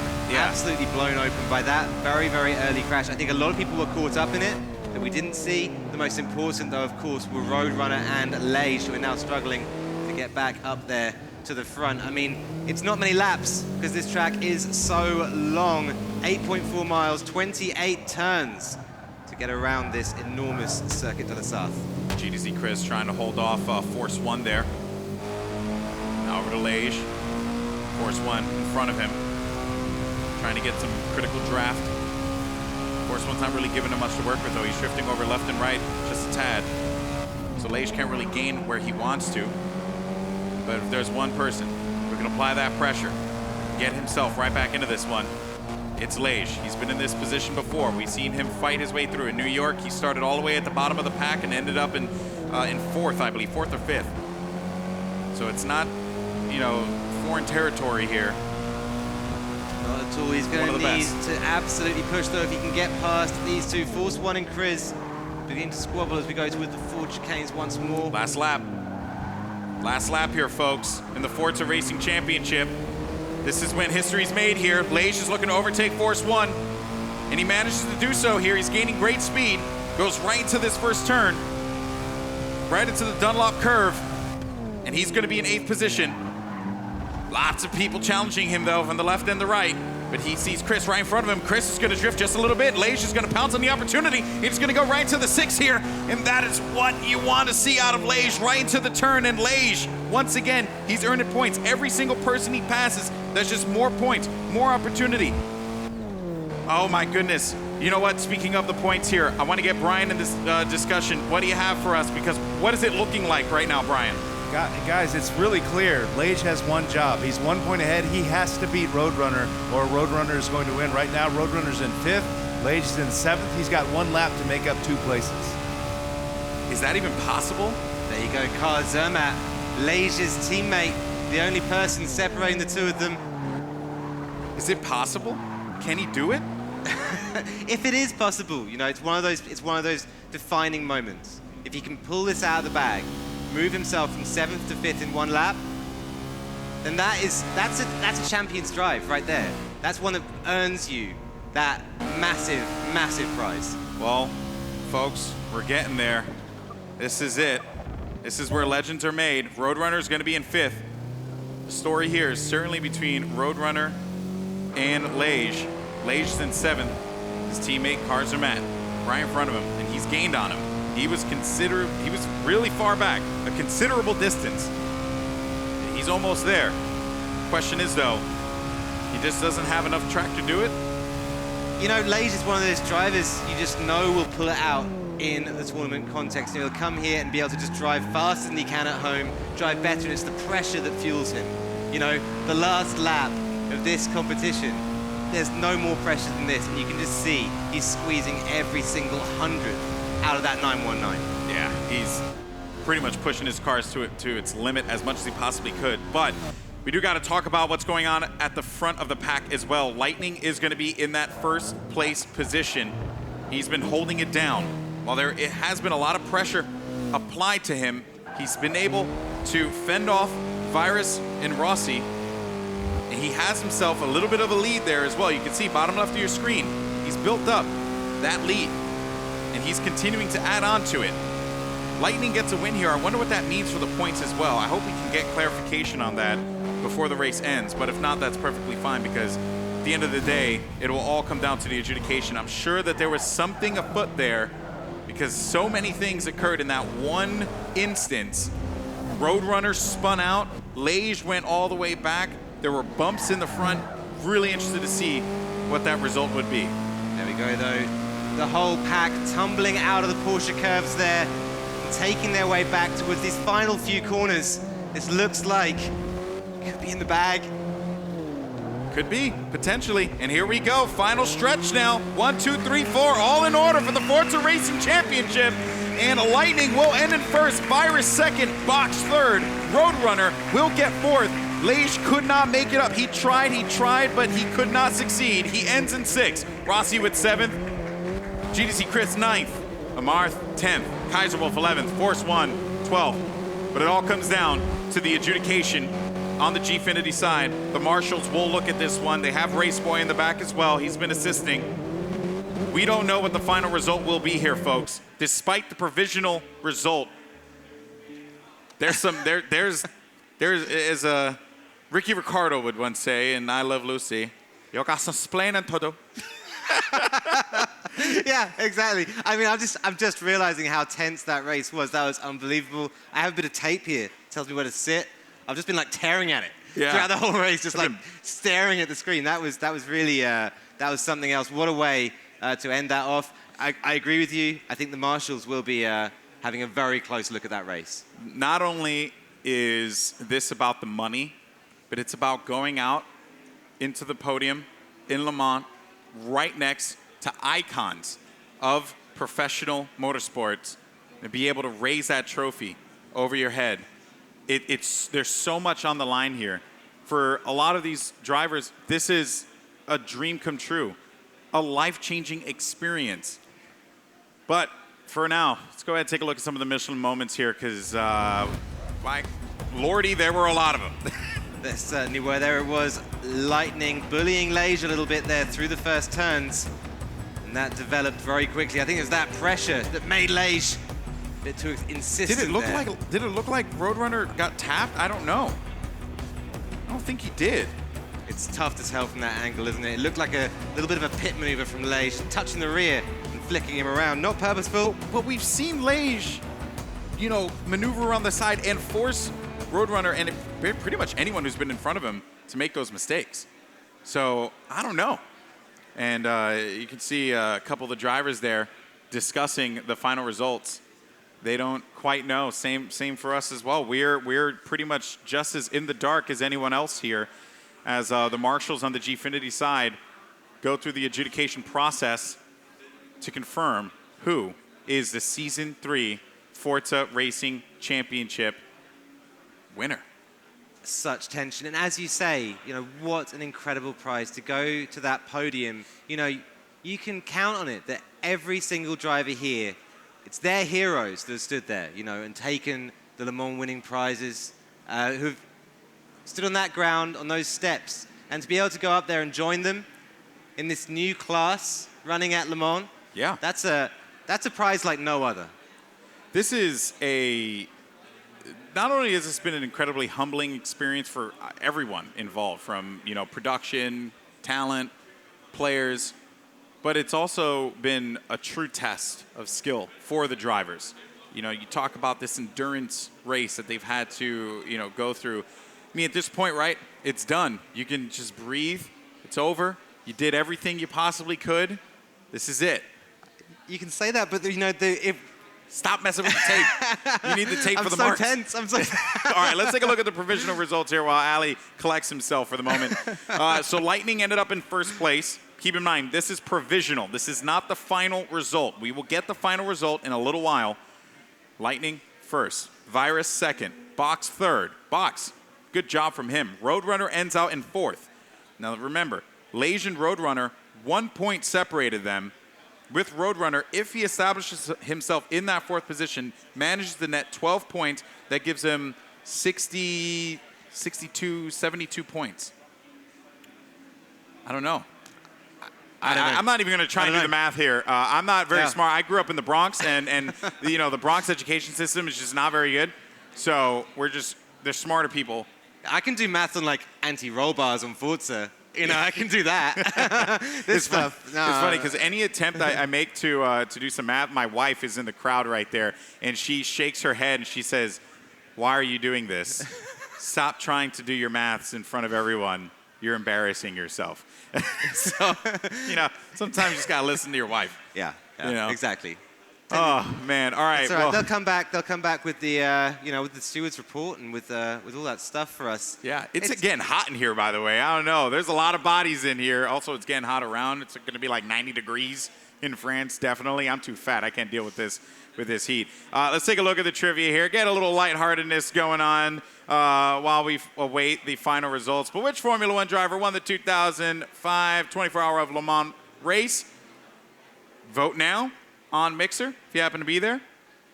Would it be Kamui Kobayashi, Fernando Alonso, Nico Hülkenberg? Hülkenberg. Pretty good. And Max Verstappen. Yeah, Did I get that one right? Yeah, no, I live in the Netherlands. The myth of Max Verstappen. He's the man. He's the man, yeah. So, and just, throwing it out there, if you happen to use Wikipedia, you're cheating. So, don't be that guy. No one likes that guy, okay? They should have just put your name there to see if anyone noticed. I was just on Wikipedia. I was just All right, guys, don't go anywhere. We know that you want to know the final results. Who came out on top of the Forza Racing Championship Season 3 Grand Finals? We'll have that and so much more after this.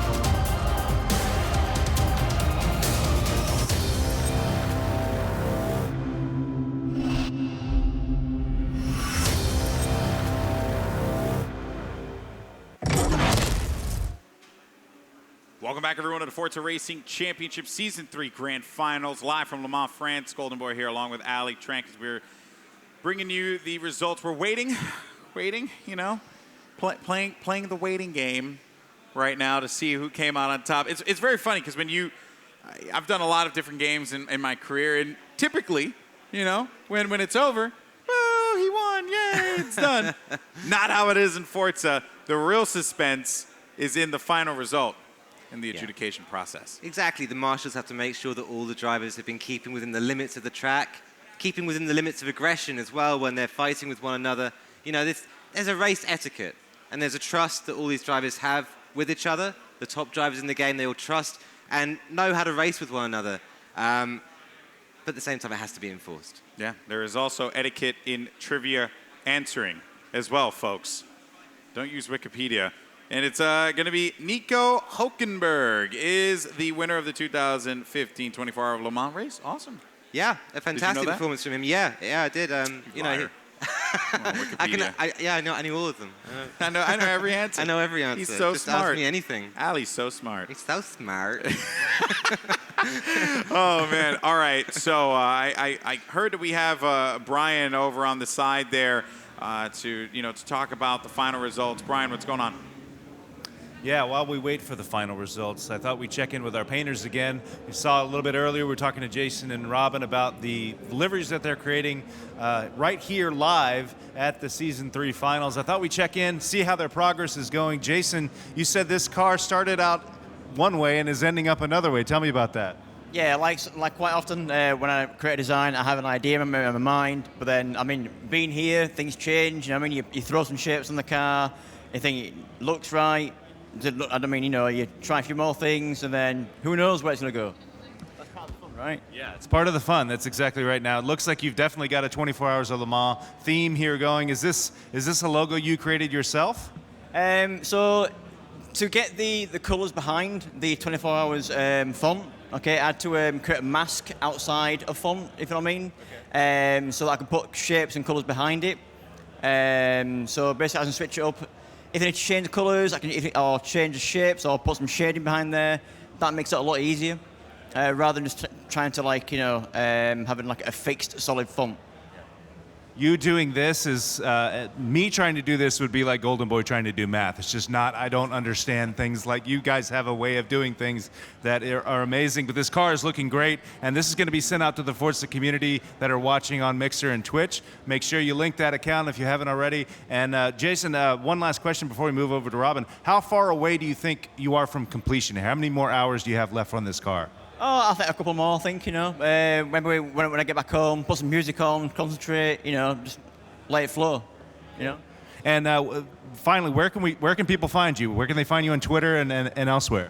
Yeah, so people can find me on Twitter at Forza Livery Guy. I also stream on Twitch and Mixer as well occasionally. My gamer tag is Forza Livery Guys. It's Forza Livery Guy, just everywhere. I love it. Branding, nice branding. Well done. Cool. Thank you. Now let's go over to Robin. Robin's over here as well. She's working on her car. An amazing, also 24-hour Le Mans theme, but very different look. Robin, how's your progress going so far? Good. I think we're about done. Would you consider this complete, or are you still working on it? No, we're complete at this point. This is it, huh? Yep, this is the one you'll be getting. So what aspect of this car, I think I know the answer to this, but what aspect of this car took the most time for you? Oh, definitely the driver and the vehicle in the center. So that took quite a bit of time and planning ahead of time. Yeah, it's interesting to hear Jason sort of flies off the cuff, but you put a lot of effort, sort of prep work before you do a car like this, right? That's correct. Often I do a drawing first on paper so that I have some sort of a reference to create my design from. And how many layers is this approximately, like on the side, or maybe the total car? Well, right now we're at 1,728 on one side. So. All right, that's all you need, 1,700 layers, and you can make something that looks exactly like this. All right, thank you, Robin. That's awesome. It looks amazing. This car is basically ready to go. It's one of the cars we'll be sending out to people watching on Twitch and Mixer. Amazing work here, guys, back at the desk. They are incredible painters. I hope you enjoyed it. 1,700 layers. Wow, imagine striding gum with 1,700 layers, these are all the things I'm thinking about with layers. What if you walked outside and you had 1,700 layers in Le Mans? How would you feel? Yeah, hot. You actually, I don't even think you'd be able to walk. I think you just kind of like march around. But I mean, that's amazing, isn't it? They're all made of basic shapes. Yeah. So just like you're saying with drawing like your stick man, you take the little circle, but it's just lots and lots of that. Yeah. And it just comes out as, amazing. Yeah, amazing. well, you know who is 1,700 layers of awesome? Scott Cole. Turns out he's over on the sidelines there with Rossi. Scott, talk to me. Well, it's been a heck of a last race here, and of course you were sitting by Roadrunner. Roadrunner was one of the guys that is in question if he's actually won this thing or not. Cool thing he just said to me, I don't know if he told you, if he does win, he wants you up on the podium with him right outside on Le Mans. What do you think about that? I think that'd be a really awesome experience. I mean, like going to the Le Mans in the first place, the most famous race, like on the calendar, it is such an achievement, and also it's like, well, the 24-hour race in itself, like coming to this track, I mean, it's something completely different. I mean, Like, for example, you might go to one of your local racetracks or something like that and watch the racing. That's nothing compared to the noises at this track. All the GT cars, the LMP cars, everything is just so exciting to watch, especially at the start. The start's just completely amazing. What would you tell the folks watching at home thinking, man, I would love to get involved in some of this Forza Esports? What's your experience been like this week? Well, it's been pretty smooth. It's probably the best performance I've done in an esports challenge so far. I didn't really expect to come this far. I mean, I was pretty surprised myself. Like, in the semi-finals, like, I didn't expect, like, in one of the races, managed to climb from, like, 12th to 5th and managed to stay up at the top for quite some time and get that consistency for the points to get into the finals today. Well, you were talking a little bit over here about where you might finish. We know they're still talking about who's going to win this thing. Where do you think you ended up on the leaderboard?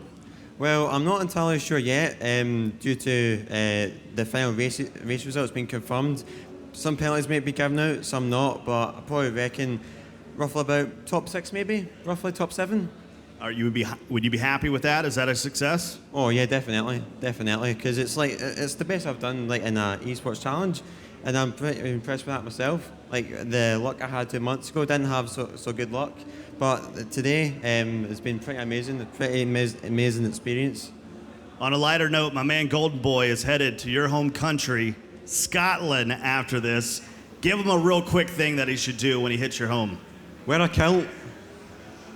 All right, you heard it here. He's full of racing knowledge. He's also full of travel tips, my man Rossi. Well, you know, that sucks. I didn't bring a coat, so, you know, I'm kind of screwed then. All right, well, thanks, honey. Thanks for letting... We should have planned this properly and gotten the darn coat. You know, she was the one who planned this trip. I think it's a kilt, not a coat. Oh, he said kilt? Kilt, Oh, yeah, he said... a Oh, kilt. okay, I was about to say, Yeah. oh, dear God. Did you Okay, pack yeah, your no, I have kilt? tons of kilts. Yeah? I'm totally ready for that, man. I have a bunch of those. You kidding me? If there's one thing real men wear skirts, okay? There you go. If anyone knows that WWE reference, tweet me. Gotcha. You may get a cookie. I don't know. In any case, though, guys, I mean, it was good to hear from Rossi in that one. What a guy. It's brilliant. I'm so happy for him. He made it to the final here, pushed it all this way through all those races, and got himself a result that he's proud of, and I think he, absolutely deserves and ought to be very proud of. Brilliant to see him up there. Yeah, really cool stuff indeed. Scott's not done yet, though. He's got another interview going on the side. Scott, who you have? I know everybody wants to think about who's going to win this thing, but got my man here, Force One, 17 years old, from New Jersey. Not only do you race in Forza, but you also race in real life. And tell me about the karting experience. Karting's kind of cool. It's somewhat similar to Forza with a really aggressive style of racing, but I love it a lot just because of the parallels between this and that. I was asking you where you think you're going to finish on the leaderboard. You said dead last. Is that disappointing, or are you happy to be racing on a Sunday? I mean, in a way, it's pretty impressive to be here because I've been doing this for only a few years, and some of these guys have been here for 10 or more. But at the same time, once you're here, you want to be competitive and do well. So, I mean, finishing last is never fun. Well, we saw some amazing racing out here, but take me in the mind of just your experience, the whole racetrack, coming over from America, the camps, meeting all the other drivers in the Force. So what was that like? I mean, it was overwhelming at first. It's a completely new environment, and something that you're not used to. I mean, the language and everything is different here, but I think the craziest part of coming was to meet all the people that you've been racing against for such a long time, and to put a face to people's names. It was pretty cool. It's pretty awesome. This community is awesome. They're coming together, and it's nothing like, you know it, Golden Boy, there's nothing like when you finally get to a live event and get to meet those folks that you've been battling with all season long. I couldn't agree more, man. That is one of the things that makes esports incredible. We do so much of our work online, and then to be able to come to an atmosphere like this, hang out with people who you consider friends, and sometimes you only met them, you only know their voice, you only know how they race on the track or how they play in the game that you play. There's nothing like it, man. It's the best experience. It's fantastic. We've all been staying in this big campsite here within the circuit bounds, and there are times when you sort of walk along and you'll close your eyes and it's like you're in a very rowdy Xbox Live party. Yeah. You know, it's like, I recognize, okay, that's who you are. Of course it is, you know? Like, yeah, it's been a great experience and really nice to bring everyone together. Yeah, I mean, sometimes what I do when I'm in an atmosphere like this, I like to just walk outside, look up, and just think about where I am, right? Think about where I am. And in this instance, we're in Le Mans, one of the greatest, most legendary races in the world. And here's the thing, the winner of this competition will join some of the greatest drivers, race car drivers in the world on the podium for the first time ever. Motorsports and esports side by side with one another. Absolutely thrilling. And guys, I know you want to know the results. We do as well. When we come back, hopefully we'll have those results for you. So much more to come. My goodness, this has been quite the experience thus far. Don't go anywhere, though. The final results for the Forza Racing Championship Season 3 Grand Finals, live from Le Mans, France, presented by Porsche, will be coming up. See you on the other side.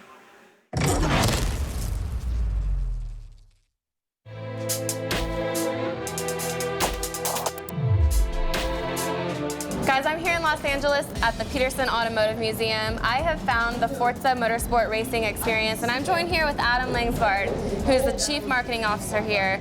This is a great room. I love what you have going on here. Yeah, it's pretty special, as a matter of fact. I think we got really lucky when we made a connection with Microsoft Xbox and Forza, that we were able to bring this racing experience into a building. How do you articulate the ability to experience a museum, but be a little bit different and give people a sense of, okay, here you can see some real race cars, but now you can kind of get behind the wheel as well. So we will be celebrating Le Mans here. We'll be piping in a live stream. We'll be running a competition in this gallery all day long. Well, Adam, I am so excited to check out the museum myself. Tell me a little bit about your favorite part of the place. Oh wow, there are so many favorites, as a matter of fact, but I have to say, you know, from top to bottom, we pretty much have something for everybody. I'll tell you right now, we have an exhibit called Seeing Red, which is a collection of some of the finest Ferraris you will ever see, especially all in one room. I don't know how many hundreds of millions of dollars that this particular exhibit is worth when you walk into that room. It's amazing. There's so much here for people to enjoy. Considering you have a little Porsche in your blood, you definitely have to check out the Le Mans car that we have. That car has actually raced Le Mans. Okay. And there are a couple of gems in the vault, I'll just mention right now, little things that you don't often see. Okay, I got to talk to the right people You do to have get to me talk to the down right there, people, because that's yes. top secret Yes. area. Let's go check out some cars. So I've found some cars. I'm here at the Seeing Red exhibit with Jason Hartwig, who heads up the education department here. So the purpose of this exhibit, of course, is to emphasize the 70th anniversary of Ferrari and the nature of this room. We've had a lot of single color exhibits, so they're all red. That's the Seeing Red title. This is the 1965 Ferrari 250 Le Mans. This particular one was raced by the NART, which is the North American Racing Team, and actually won in 1965, closing up a 6-year run that Ferrari had in the early 60s. Wow, so amazing. Well, let's see what else you have in here. So it kind of all gets started with this right here. This is a 1949 Ferrari 166 MM. So cool. It won Le Mans in 1949. The driver at the time was Luigi Canetti. He actually thought he could make the whole race. He made it a little bit over 23 hours before he had to cede a little bit of his last time. He also in this car won the Mille Miglia, and another Ferrari driver driving a different 166 won the Targa Floria. It's the one time in history someone won all 3 of those famous races. Super So cool. before the era of the 250s, Ferrari had already started making their name at Le Mans. Of course, when people think of Ferrari and Le Mans, a lot of people think of one of the most famous Ferrari models out there, the 250 GTO. This is a 1963 GTO. It ran in Le Mans that year. It won its class. It was all part of that early 60s dynasty that Ferrari seemed to have, winning 6 in a row, until eventually Ford, with their GT40, would steal the crown in 1966. Super cool. Well, let's go check out what else we have.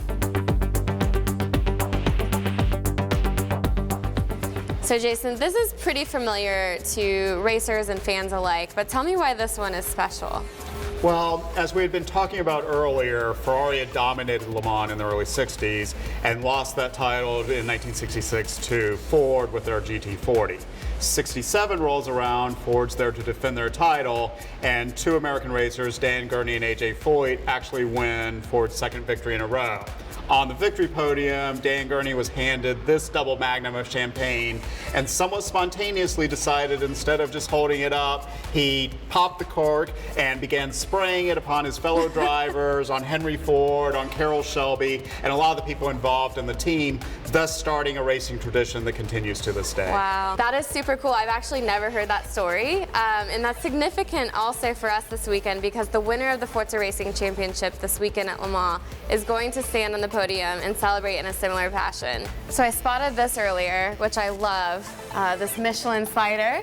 And I love it because it kind of ties in Porsche's connection between their road cars and their racing program. Of course, they're always so intertwined, but it's kind of cool to see the RSR here in the front and the race tires, and then you move it forward, and of course you've got the Michelin Pilot Sport Cup 2 tires, which we have on all the GT3 RSs at the Porsche Experience Center in Atlanta. So I'm familiar with those, and of course I have to drool over the RSR here, which I love. This is pretty cool. So if you like Porsches, I have one to show you here, and it actually gets at that relationship between the road and the race cars. In the mid-90s, there was kind of a resurgence in international motorsports and sport car racing, and you had cars that were basically road-going cars that were converted to racing. Porsche took a different tact. Here with the 1997 911 GT1, they developed it as a racer and then converted it into a road-going car, the Strassen version. Well, I understand that there are a few special Porsches downstairs in the vault. Can you take me there? We may be able to find a couple. Walk this way.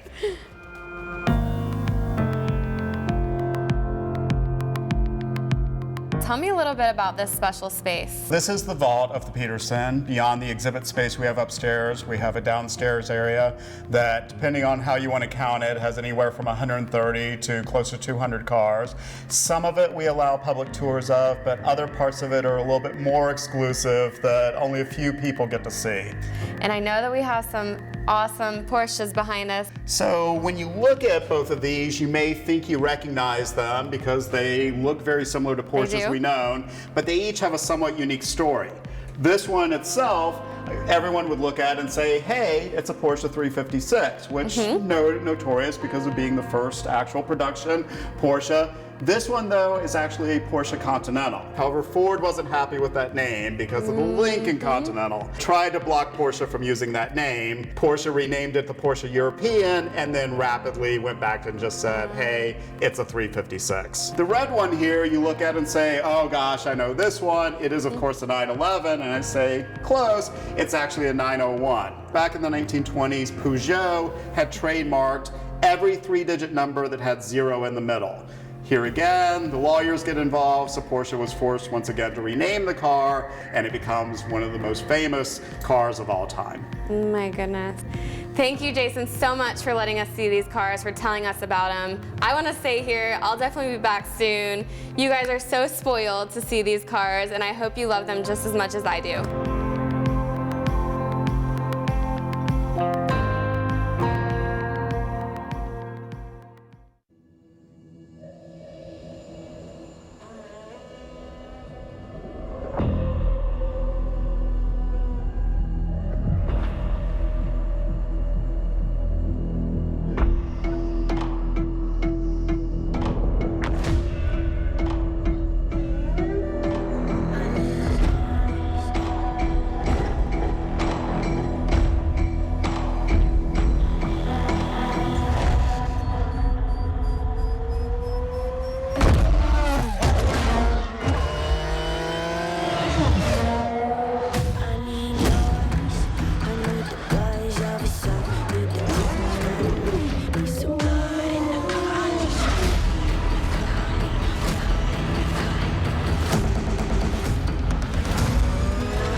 Welcome back, everyone, to the Forza Racing Championship Season 3 Grand Finals, live from Le Mans, France.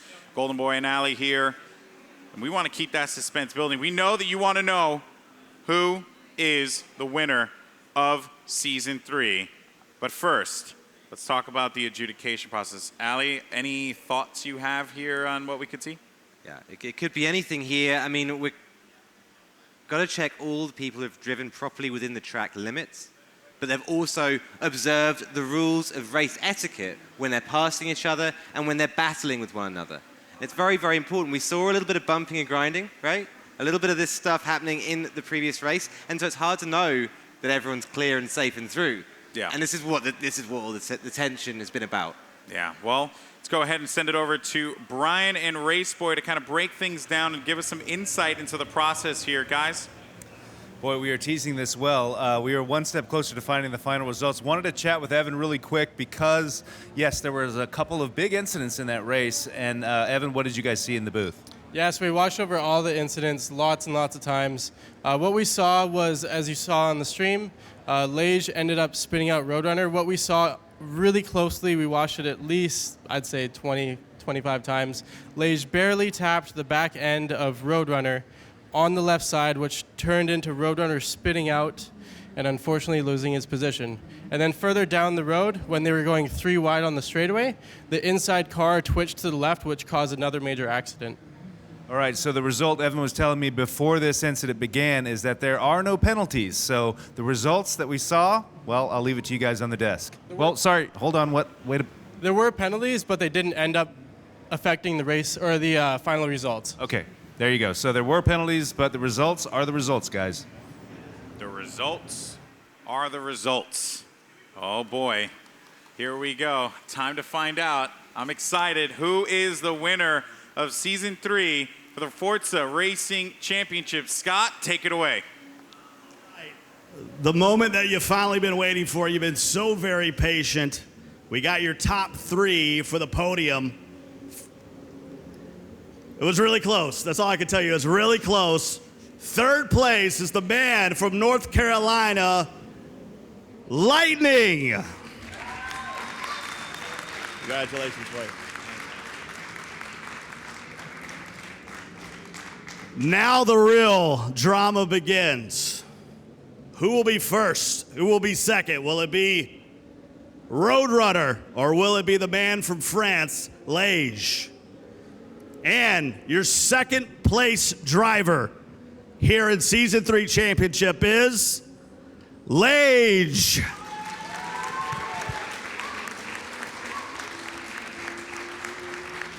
And that means your champion here in Le Mans is no other than Roadrunner.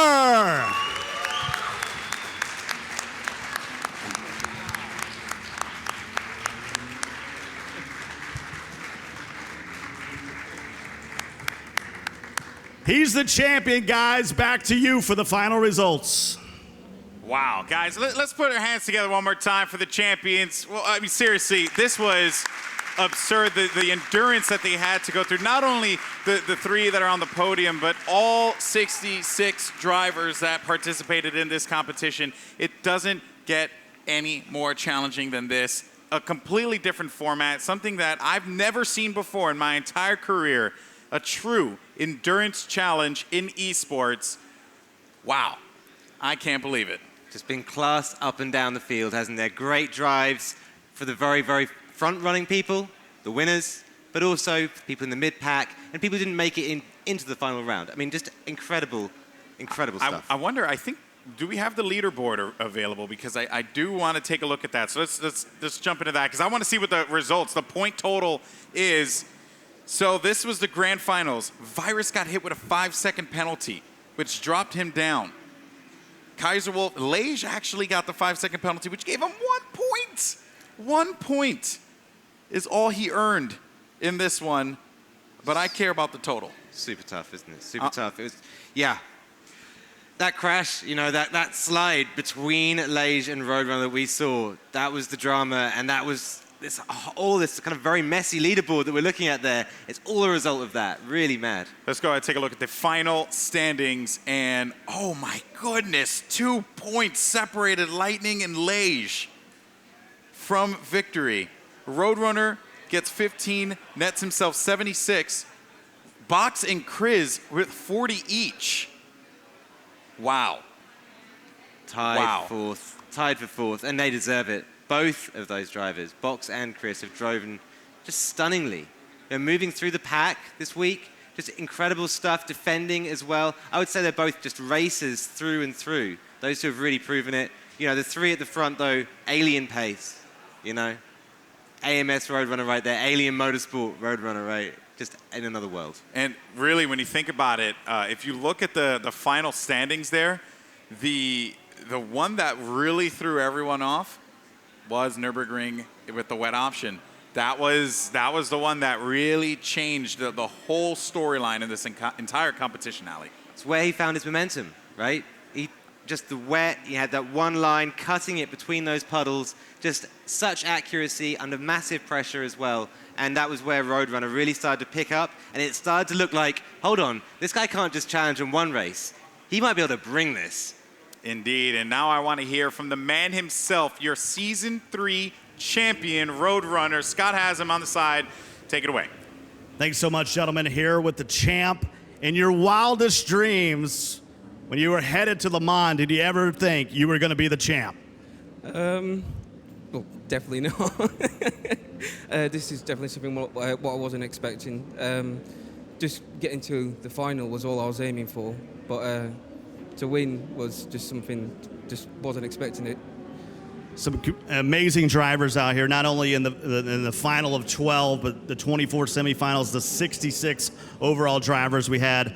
But Lage and Lightning, you were up there battling with them, and did you ever think, like, you know, I can take down Lage and Lightning?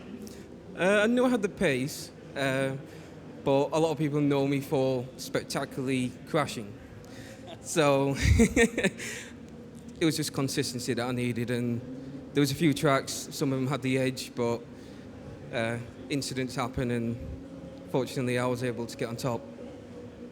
Well, you guys are going to get the opportunity to be on the real podium at about 3:30 among all the other folks. That we have a 5th car class here at Le Mans. It is esports endurance. You endured through it.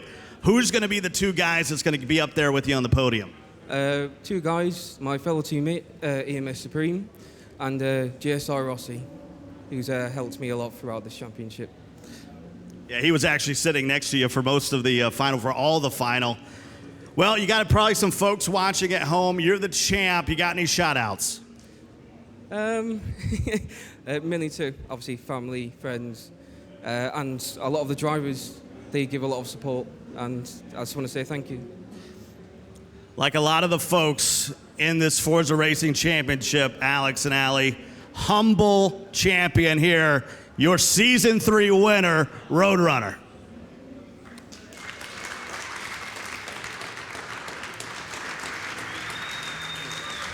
Beep, beep. We got a new king of the mountain. His name's Roadrunner. I'm so excited for him, man. He's just been phenomenal throughout this whole competition. When I had that chance to call those games in the middle of the semifinal 2, that was just like seeing him really challenge and contend the way that he did. I mean, you knew he had a bright future. You knew that something was going to happen. My goodness, to see him just throw a wrench into the whole system, everything, all the graphics, all the trailers, everything was, will Lightning strike twice or will Lage get his revenge? Nope, Roadrunner. That's the storyline, people. Unbelievable. Brilliant. And we saw him, you know, in the qualifying rounds, not doing too much work. That was the brilliant thing about him.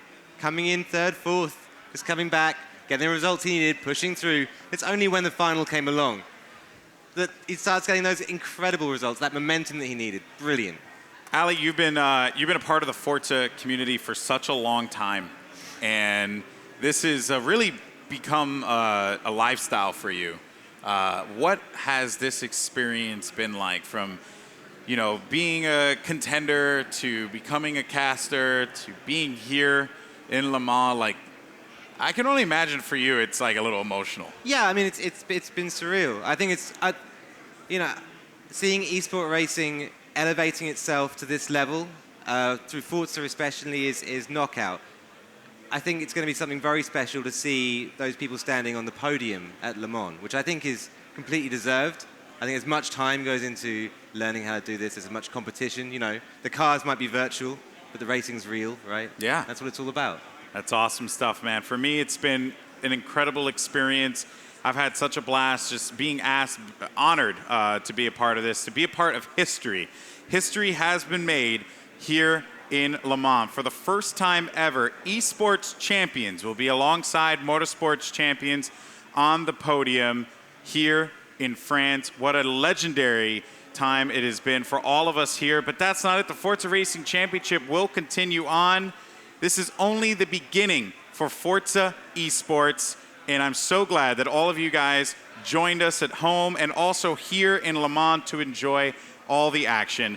For myself, Ali, for Melish, Scott Cole, Shannon, the rest of the crew, everyone at Turn 10, everyone at Atomic Infotech and Encompass, so on and so forth, it has been a mind-blowing experience. Thank you so much, and we'll see you next time.